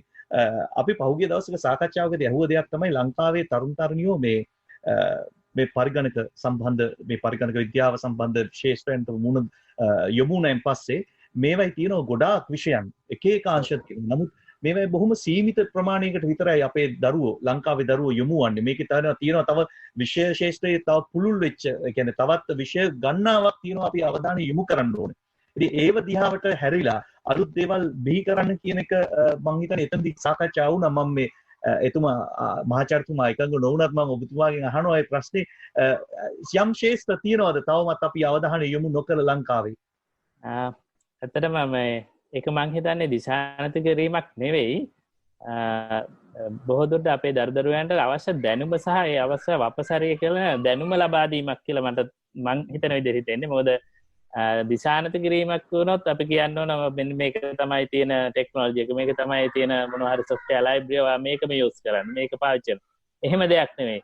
ඇත්තටම මේ අසරත් කියු විදිහට හුඟක් අපේ දැන් ගොඩක් ඩිජිටල් කරන එක නැත්නම් ඩිජිටල් ඉනෝවේෂන් කියන ගොඩක් ශාස්ත්‍රවල පැතිරලා තියෙනවා. ඒක තමන්ගේ ඒ අදාළ ශිෂ්‍යයාගේ සහ දරුවාගේ උනන්දුව මත තමන්ගේ පැත්තට යොමු කරගන්න පුළුවන්. දැන් ලංකාව ගත්තොත් බොහෝ දුරට ග්ලෝබලයිසේෂන් සහ ඩිජිටල් ප්ලැට්ෆෝම් එක අද වැත්තොත් අපි මේ මීටින් එක Zoom වලින් තියෙනවා. මම දන්නවා ඉස්කෝලවල Zoom සහ Webex වලින් මීටින් තියෙනවා. ඒ වගේ ගොඩාක් ඩිජිටල් ප්ලැට්ෆෝම් හරහා අපි ලෝකෙට ගිහිල්ලා තියෙනවා. එතකොට බොහෝ දුරට අපිට දැනුම ලබා ගන්න තියෙන සෝසස් ඒ කියන්නේ වැඩි. ඒවා මං හිතන්නේ නැහැ දැන් ළමයින්ට එහෙම ලොමිලා නැහැ කියලා. දැන් හුඟක් අපි up to date ඒ කියන්නේ තාක්ෂණයත් එක්ක ගොඩාක් දුර දියුණුයි. උදාහරණ දැන්ට තියෙන area තමයි උදාහරණ big data එහෙම නැත්නම් massive data කියන එක, ඒ වගේම internet shopping අපි ඒ වගේ පාවිච්චි කරලා කොහොමද අලුත් area එකකට භාවිතා කරන්න කියන එක උදාහරණ දැන් අපි digital education එහෙම නැත්නම් අපි innovative education කියලා ගත්තොත් දැන් කොහොමද අපි teach කරන්නේ university විශ්වවිද්‍යාල වලට කොහොමද exams තියන්නේ, ඒ වගේ වලට තියෙන ප්‍රශ්න වලට අවශ්‍ය technologies එකහු කර ගැනීම තමයි අවශ්‍ය වෙන්නේ. නමුත් යම් කිසි area එකක් අපිට විවෘත නොවි පවතිනවා කියන හිතන්න බොහොම අමාරුයි දැන්ට. ඒ අනුව බැලුවොත් ඒගොල්ලන් අර මම හිතන්නේ ශ්‍රී ලංකා නවත්පාන කමිසම සහ ඒ වගේ ආයතන වයිපෝ ඒ වගේ ආයතන තු ඒ දුවදරුවන්ට ලබා දෙන එන්කරේජ්මන්ට් එක කියන්නේ මොටිවේෂන් එක. එහෙම නැත්නම් ඒගොල්ලෝ උනන්දු කිරීම තමයි ඉතාමත් වැදගත්. මොකද මම දන්නවා අපේ හුඟක් යුනිවර්සිටි විශ්වවිද්‍යාල ශාස්ත්‍රයේ අවුරුද්දකට මම හිතන්නේ ඔය වගේ ප්‍රොටෝටයිප් මට්ටමට ඇවිල්ලා නව නිෂ්පාදන හෝ ඊට ආසන්න ඒවා 100 ගණනක් එහෙම විසි කරලා දානවා. මොකද ඒගොල්ලන්ට අවශ්‍ය දැනුම සහ ඒ ශක්තිය ලබා දෙන්නේ නැති එක. ඒ නිසා මම හිතන්නේ අධ්‍යාපනයේ වශයෙන් ගත්තොත් විශ්වවිද්‍යාලවල සහ දවත් හුඟක් අධ්‍යාපන ලබා දෙන ආයතන තියෙනවා විශේෂයෙන් පරිගණක ආශ්‍රිතව. මෙන්න මේ දැන් මේවා තමයි තියෙන්නේ හුඟක් දුරට අපි ගියොත් mock courses. ඒ කියන්නේ massive online courses කියලා අපිට මෙහි ඉඳන් MIT විශ්වවිද්‍යාලයේ තියෙන පාඨමාලාව පාදාරන්න පුළුවන්. සමහර විශ්වවිද්‍යාල අපිට free of charges අය කිරීමක් නැතුව ලබා දීලා තියෙනවා. ඒවා through තමන්ගේ උනන්දුව තියෙනවා නම් දැනුම ලබාගෙන sources තියෙනවා. ඊට පස්සේ අර ප්‍රොටෝටයිප් මට්ටමින් එහාට යන පුෂ් එක ඒ කියන්නේ තල්ලු කිරීම තමයි ඉතාමත් වැදගත් වෙන මම හිතන්නේ. ඒකට මේ වගේ forums ගොඩක් උපකාරී වෙනවා කියලා තමයි මට කියන්න තියෙන්නේ. මේ සාකච්ඡාවේ මතුවෙච්ච කාරණාත් එක්ක අපි තේරුම් ගත දේ තමයි මෙවැනි සාකච්ඡා නැවත නැවත ඇති වී යුතුයි කියන එක. ඒ කියන්නේ මේ පිළිබඳව මම හිතන්නේ බොහෝ දෙනා අවධානය යොමු කරන සාකච්ඡා වෙන්න ඕන, අදහස් පළ වෙන්න ඕන, විවිධ අදහස් පළ වෙයි. මම හිතන්නේ අනිත් මේ විද්වතුන් වගේම සාමාන්‍ය ජනතාවටත් අපි අවස්ථාව දෙන්නට ඕන මේ ප්‍රශ්න යොමු කරන්න. මම හිතන්නේ අපි ඉදිරියේදී අනාගතයේ දවසක ඒ වගේ වැඩසටහනක් සංවිධානය කරන්න කඩිනමින් උත්සාහ කරනවා. මොකද මේ තියෙන උද්‍යෝගයත් මේ උනන්දුවත් එක්ක සාකච්ඡා අවසන් කරන්නට මම ගීතාංජලි රණවක මහත්මියට යොමු වෙනවා. මේ මතුවෙච්ච කාරණා එක්ක ඔබතුමියට යමක් කියන්න තියෙනවද ජනතාවට? ඇත්තටම ලංකාවේ හුඟක් දරුවෝ සහ වැඩිහිටියෝ හුඟක් ඉන්නවා මේ හැකියාවන් තියන අය. ඒ කියන්නේ තමුන්ගේ මොළේ පාවිච්චි කරලා අතේ තියෙන ඇඟිලි වල තියෙන ස්කිල්ස් පාවිච්චි කරලා නව නිර්මාණ කිරීමේ හැකියාව තියෙනවා. වෙලා තියෙන්නේ මම හිතනවා ඒකට අපි අර කිව්වා වගේ ඉස්සෙල්ලා සාකච්ඡාවේදී මතුවනා වගේ අපි දිරිදීම් විවිධ පැති වලින් කරන්න ඕනේ. ඒ කියන්නේ අධ්‍යාපන ශාස්ත්‍රය තුල පොඩි කාලේ ඉඳන් අධ්‍යාපනය හදාරනකොට හැම පුංචි වසරක ඉඳන්ම පටන් ගන්න ඕනේ ඒ ළමයින්ට මම හිතන්නේ නව නිර්මාණ වලට යොමු වෙන්න. මම හිතන්නේ ජපානයේ වගේ රටවල් අද තත්ත්වෙට මේ ඇවිල්ලා තියෙන්නේ පුංචි කාලේ ඉඳන්ම වසර අවුරුදු 5 විතර වෙනකොට නිර්මාණශීලී හැකියාවන් වලට ළමයින් යොමු කරනවා. ඉතින් අනිත් එක උත්පත්තියම ගෙන ආපු යම් හැකියාවන් දරුවන්ගේ තියෙනවා සහ ඒක දිනු කරලා දුන්නාම ඉතාමත් ඉදිරියට යන්න පුළුවන්. දැන් බුද්ධිමය දේපල කියන වචනේම අදහස දැන් අපි මේ අද කතා කරේ ඔබතුමාගේ මාතෘකාව යටතේ මේ තාක්ෂණික පැත්තෙන් විද්‍යාත්මක පැත්තේ නිර්මාණ ඒ කියන්නේ පේටන්ට් බලපත්‍රයක් ගැනීම හැකියාව. ඒතර බුද්ධිමය දේපල කිව්වම වෙළඳ ලකුණු කියලා කොටසක් තියෙනවා. ඒ කියන්නේ වාණිජ්‍ය ප්‍රජාවට. එතකොට සංගීතය පැත්තෙන් ප්‍රකාශන හිමිකම් කියලා එකක් තියෙනවා. සම්බන්ධිත අයිතිවාසිකම් කියලා තියෙනවා. මේ සියල්ලම බුද්ධිමය දේපල ගණයට වැටෙන්නේ. හැම දෙයකම මුල බැලුවොත් නව නිර්මාණ කරුවේ. ඒ කියන්නේ කොයි අංශයෙන් වුණත්. ඉතින් මට මේ විද්‍යාත්මක පැත්ත විතර නෙවෙයි මම හිතනවා මගේ කාර්යාලයේ වෙනුවෙන් මම මෙතන මේ වැඩසටහන කරන වෙලාවේ මම කියන්න කැමතියි බුද්ධිමය දේපල කියන අදහස තුල විද්‍යාත්මක පැත්ත වෙන්න පුළුවන් සංගීතමය කලාත්මක හුඟක් දේවල් තියෙන හින්දා අපේ දරුවෝ දැන් මේ දවස්වල ගෙවල් වලට වෙලා ඉන්නවා පිටට යන්නේ නැති හින්දා කාලය හුඟක් ඉතුරුයි. එතකොට වැඩිහිටියන්ගෙත් එහෙම තමයි. ඉදිරියට යන්නේ නැති හින්දා කාලය හුඟක් ඉතුරුයි. තමුන්ගේ හැකියාව යොදවලා මොනවා හරි නිර්මාණයක් කරන්න පුළුවන් නම් හොඳයි. විද්‍යාත්මක පැත්ත වෙන්න පුළුවන්, කලාත්මක පැත්ත වෙන්න පුළුවන්. ඒ සියල්ලටම බුද්ධිමය දේපල අයිතිය ලබා ගැනීමේ හැකියාව තියෙනවා. අපිට ඕන දෙයක් අපිට තොරතුරු ලබා දෙන්න පුළුවන්. අපේ වෙබ්සයිට් එකේ ගොඩක් තොරතුරු අපි යොදවලා තියෙනවා. ඉතින් විශේෂයෙන්ම මෙන්න මේ පේටන්ට් බලපත්‍ර විෂය සම්බන්ධයෙන් ඔබතුමාලගේ මේ විෂය අද කතා කරන විෂයට අදාළව නම් මට කියන්න තියෙන්නේ ඒ නව නිර්මාණ කරාම ඇත්ත වශයෙන්ම තුන්වන පාර්ශ්වයක් එක්ක සාකච්ඡා කරන්න කලින් නවනිපැම් කොමිසමේ කාර්යභාරය වෙලා තියෙන්නම නවනිපැම් කරුවන්ට උදව් ලබා දීම අර කිව්වා වගේ ඉතාමත් හොඳින් ඒක දැන් කරනවා. ඒ වගේම ඒ නිර්මාණ වලට කොච්චර දුර යන්න පුළුවන්ද කියන එක පූර්ව කලාව සම්බන්ධයෙන් බලලා ඒ කියන්නේ ප්‍රයාට් එක බලලා කියන්න පුළුවන් හැකියාව නවනිපැම් කොමිසමටත් තියෙනවා. ඒ නිසා ඒගොල්ලන්ට පුළුවන් ඒ ටිකත් කරලා මුදල් සම්බන්ධයෙන් උදව් පිරීමක් කරනවා නම් ඒක වඩාත් හොඳයි. ඒක මීට කලින් උනේ නෑ. මොකද පාසල් ශිෂ්‍යයෙකුට 2500ක් වගේ මුදලක් අපි අය කරන්නේ ගාස්තුව. ඒ ගාස්තුව ඒ දරුවා අපිට ගෙවනකොටම ඒක නවනිපැම් කොමිසමෙන් ඒගොල්ලන්ට අපහසු ලබා දෙන්න පුළුවන් නම් ඒක ලොකු පහසුවක් වෙයි ඒගොල්ලන්ට. අන්න ඒ වගේ යම්කිසි පහසුකම් කිරීමේ හැකියාවල් තියෙන ආයතන. ඒකට අපේ අමාත්‍යාංශය යටතේ උසස් අධ්‍යාපන හා විද්‍යා තාක්ෂණ අමාත්‍යාංශය යටතේ තියෙන ඔක්කොම ආයතන අපි බැලුවොත් මේ මංජු මහත්මයා අනිත් රංගික මහත්මයා සියලු දෙනාම ඉන්නේ විද්‍යා හා උසස් අධ්‍යාපන අමාත්‍යාංශය යටතේ. අපේ අමාත්‍යාංශය යටතේම තියෙනවා මේ සම්බන්ධයෙන් උදව් කිරීමේ හැකියාවන් තියෙන ආයතන සෑහෙන සංඛ්‍යාවක්. ඉතින් අපි හැමෝගෙම ආධාර ගන්න ඕනේ. දැන් අපි අත් වශයෙන් උදාහරණයක් කිව්වොත් පේටන්ට් බලපත්‍රයක් අපි ලාංකික නිර්මාණකරුවෙකුට ලබා දුන්නාම අපි ඇත්ත ලියුමක් දෙනවා එයාගේ අතට. ඔබතුමා යන්න ජාතික විද්‍යා පදනමට ගිහිල්ලා කියන්න ඔබතුමාට මේක නිර්මාණය කියන්නේ අපි දැන් යාට නිර්මාණය කිරීමේ හැකියාව වාණිජමය හැකියාවක් නැහැ. මුදල්මය හැකියාවක් නැහැ. ඒකට යාට උදව්වක් ගන්න පුළුවන් නම් අහවල් තැනට ගිහිල්ලා එතන නිලධාරීන් හම්බෙලා උදව්වක් ගන්න. එතකොට වාණිජකරණය සඳහා යොමු කිරීමක් කරයි. අපි එතකොට තවදුරටත් එයාට කියනවා ආයුධ පත්‍රය දාන්න කලින් නවනිපැම් කොමිසමට ගියා වගේම බලපත්‍රය ලබා ගත්තට පස්සෙත් නවනිපැම් කොමිසමට ගිහිල්ලා මේක වාණිජකරණය සඳහා උදව්ව ලබා ගන්න. මොකද එතනින් එහාට බලපත්‍රය දුන්නාට පස්සේ වාණිජකරණය සඳහා යොමු කිරීම සඳහා පේටන්ට් බලපත්‍ර කාර්යාලයකට හැකියාව නීතිමය වශයෙන් නැහැ. අපි හැමෝටම එක විදිහකට සැලකිය යුතුයි. ලංකාවේද ලෝකෙද එන අයදුම්පත් සියල්ලම එක විදිහට සැලකිය යුතුයි ජාත්‍යන්තර නීතිය යටතේ. ඒ නිසා අපි මේ බලපත්‍රය දුන්නාම අපේ ලංකාවේ ඉන්න නවනිපැයුම් කරන දෙන සහනය තමයි ඉතා ඉක්මනින් මේ ආයතන වලට යොමු වෙන්න. ගෙදර ගෙනහිල්ලා ඔක ලාච්චුවේ දාගෙන ඉන්න එපා. අවුරුදු 20කට ආරක්ෂාව තියෙනවා කියන්නේ ඔබතුමාට ඕන දෙයක් කරන්න පුළුවන්. මේක විකුණන්න පුළුවන් බලපත්‍රයක්. පාවිච්චි කිරීමේ බලපත්‍රයක් දෙන්න පුළුවන්. ඒ වගේ දේවල් කරලා මේක ඉදිරියට ගෙනියන්න රටට වැඩදාය වෙන්න ඕන. මොකද අපේ රටේ මම දකින දෙයක් තමයි අපි අවුරුදු 30ක් විතර තිස්සේ මේ අපේ කාර්යාලයේ ඉතාම හොඳින් වැඩ කරගෙන ගියාට පේටන්ට් බලපත්‍ර ලබා දීම පැත්තෙන් පේටන්ට් බලපත්‍ර ලබා ගැනීම පැත්තෙන් අපේ ආර්ථික දියුණුවට අපි දායක වෙලා මදි. දැන් පිබිදීමත් එක්ක අපිට ඒක කරන්න පුළුවන් නම් අපේ රටට මුදල් හොයාගැනීමේ හැකියාව සෑහෙන ලැබෙයි. මොකද ඇමරිකාව, ජපානය, චීනය වගේ රටවල් අද ඉන්න තැනට අඩුම ගානේ හුඟක් මේ පැත්තේ පිටිපස්සෙන් ඉඳගෙන හරි ඉස්සරහට යන්න පුළුවන්. මොකද අපි දකින්න දෙයක් තමයි ආසියා කරේ අපි හුඟක් පිටිපස්සෙන් ඉන්නේ මේ පැත්තෙන් බලනකොට. වියට්නාමයේ වගේ අපිට පිටිපස්සෙන් හිටපු රටවල් දැන් ගොඩක් ඉදිරියෙන් ඉන්නවා. මොකද අපි මේ නව නිර්මාණ සහ විද්‍යාත්මක අංශයේ නිර්මාණ වලට පේටන්ට් බලපත්‍රය ලබා ගැනීම සහ ඒක වාණිජකරණය කිරීම සහ රජයෙන් ඒකට ගන්න තියෙන සහාය.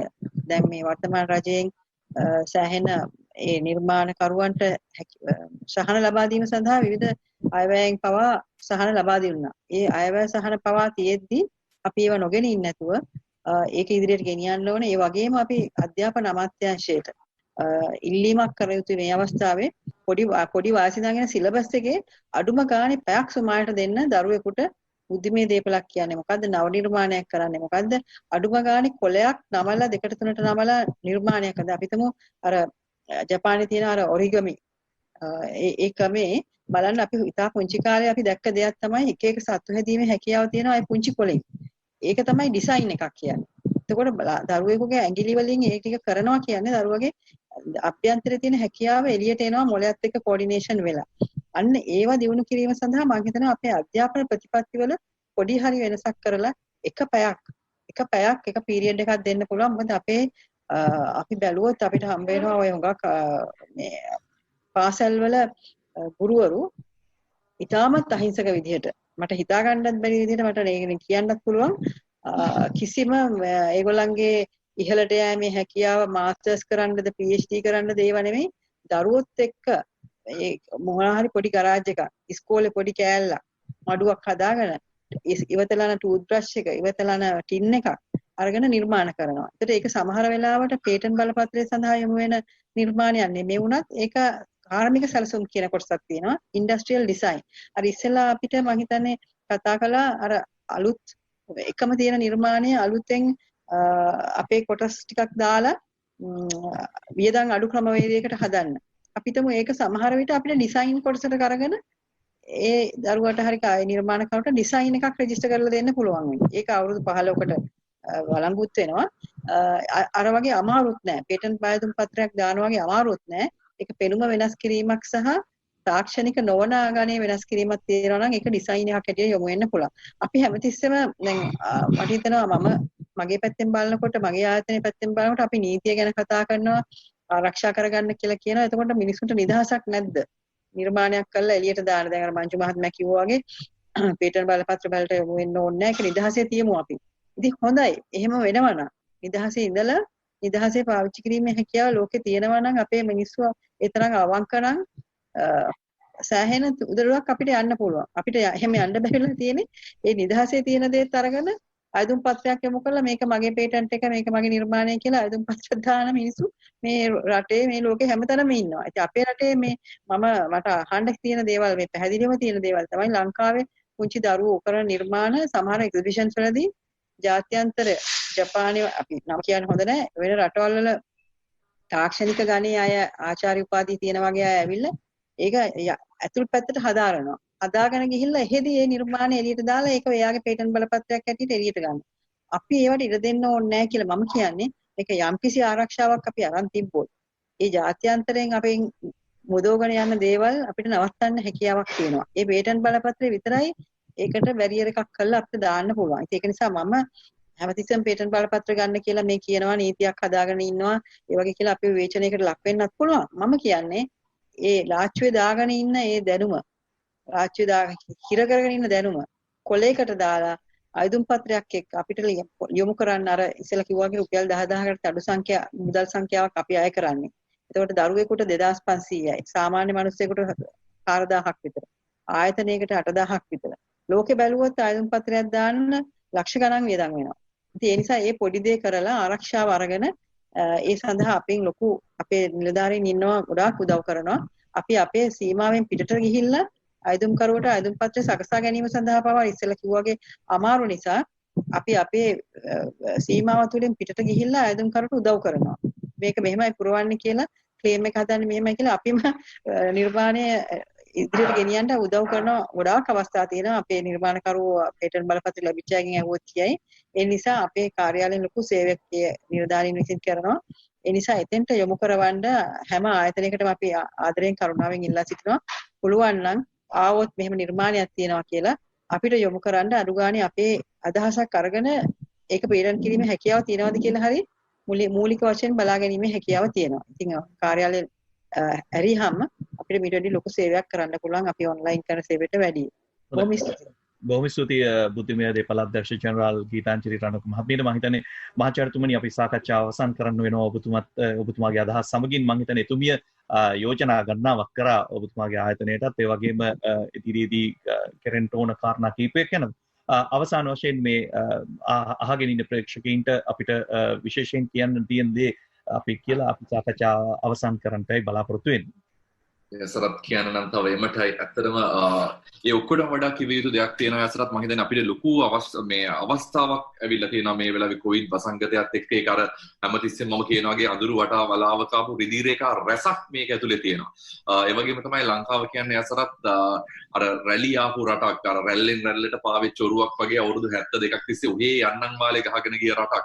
අපිට පුළුවන් නම් මේක නියම මාවතට දාන්න අපේ මේ ආපු නව නිර්මාණ රැල්ලත් එක්ක නව නිර්මාණ ටික නවෝත්පාදන බවට පරිවර්තනය කරලා ඒකත් එක්ක රටේ ලංකාවේ මම ආඩම්බරයෙන් කියන්න කැමති made in Sri Lanka and design in Sri Lanka නැත්නම් මේඩ් and design ශ්‍රී ලංකා කියන concept එකත් එක්ක අපිට එළියට යන්න පුළුවන් මනසක් නිර්මාණය කරන්න පුළුවන් නම් මේක ඇතුලේ ලොකු ආකල්පමය වෙනසක් අවශ්‍ය වෙනවා. යසරත් මේක තනි පුද්ගලයෙකුටවත් ආයතනයකටවත් පදන්නේ අපේ අමාත්‍යාංශ ඇතුලේ තියෙන මේ එකී නොකී හැම ආයතනයක් මොනතරම් උත්සාහ කරත් මම හිතන්නේ නෑ අපිට ඒක කරන්න පුළුවන් කියලා. මිනිස්සුන්ගේ අතර තියෙන ආකල්පමය වෙනසක් කරන්නේ නැතුව ඒක පළවෙනි කාරණාව.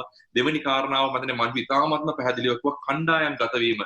මම දැන් අධ්‍යාපන ක්‍රමය ඇතුලේ මේ අපිවත් එක එක පුංචි තැන්වල හිර කරන්න මිනිස්සුන්ගේ කුහකකම වර්ධනය කරන්න අපි මේ ගන්න වෙහෙස මේ හැමදාම කන්ටෙන්ට් එකක් උගන්න ඉඳලා ළමයින්ගේ තියෙන නිර්මාණ ශිල්පය මරණ මේ තියෙන ක්‍රමවේද වලින් අයින් වෙලා සාමූහිකව වැඩ කරන්න පුළුවන් පරිසරයක් නිර්මාණය කරන්න පුළුවන් නම් අධ්‍යාපනයේ ඇතුලේ ඒ හිතලා ඒකත් එක්ක මම ඉස්සෙල්ලා පළවෙනිම පටන් ගන්නකොට කිව්ව සාමූහික සමාජීය වගකීම අපිට සමාජගත කරන්න පුළුවන් නම් මෙතන දේශපාලන අයදවත් කිසිම ආයතනික අනුග්‍රහයක්වත් නෙමෙයි අවශ්‍ය වෙන්නේ.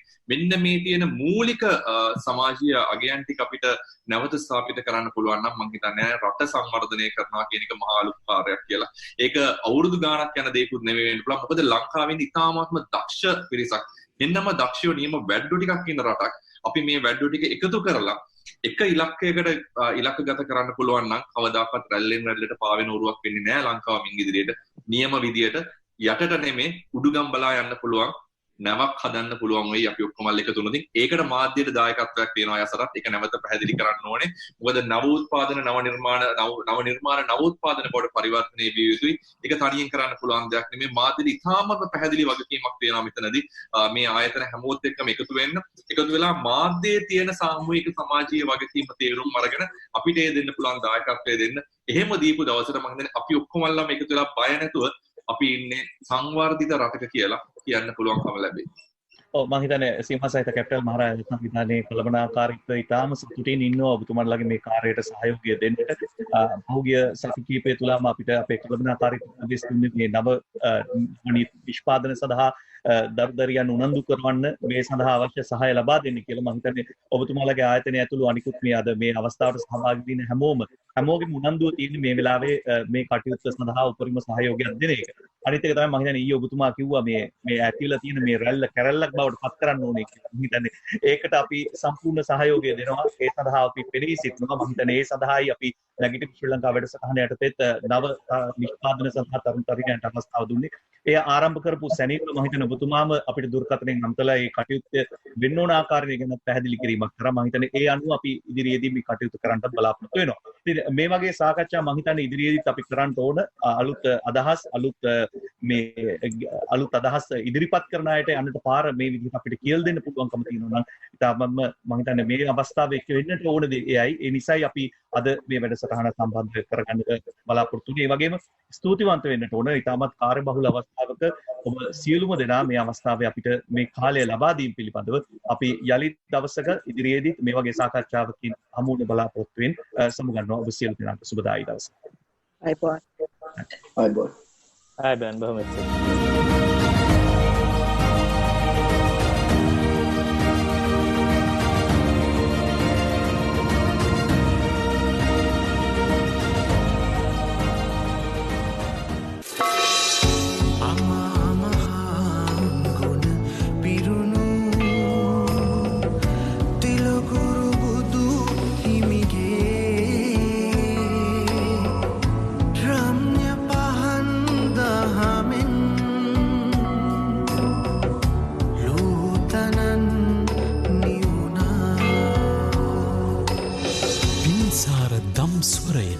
ලෝකයම නිවෙන පින්බර වෙසක් මංගල්‍යයට සිරසා නමාමි. යානි දබුතානි සමාගතානි බුම්මානි වායානි වන්තරික්කේ සම්බේව භූතා සුමනා භවන්තු අතෝ පිසක්කච්ච සුනන්තු වාසිතා තස්මයි භූතානි සාමේත සබ්බේ මෙත්තං කරෝත මානුසියා පජාය දිවාචරත්තෝ ච හරන්ති බලින් තස්මයි නේරක්කත අප්පමත්තායං කිංචි විත්තං ඉදවා උරං වාගග්ගේ සුවායං රතනං පනිතං නනෝ සමං අත්ති තථාගතේන ඉදම්පි බුද්දේ රතනං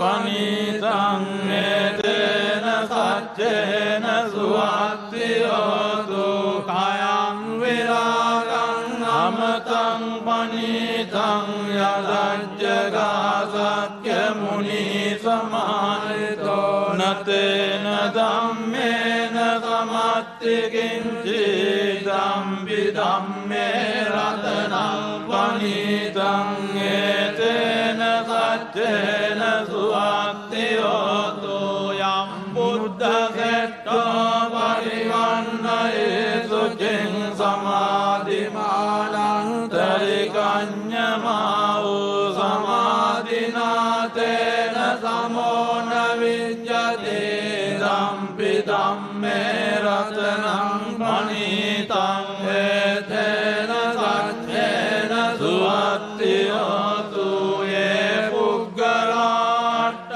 සතම් පසත්තා චක්කාරියේතානි යුගානි යොන්ති දක්ඛිනේයා සුගතස්ස සාවකායේතේ සුදින්නානි මහප්පලානි ඉදම්පි සංඝේ රතනං පනිතං ඒතේන සච්චේන සුවා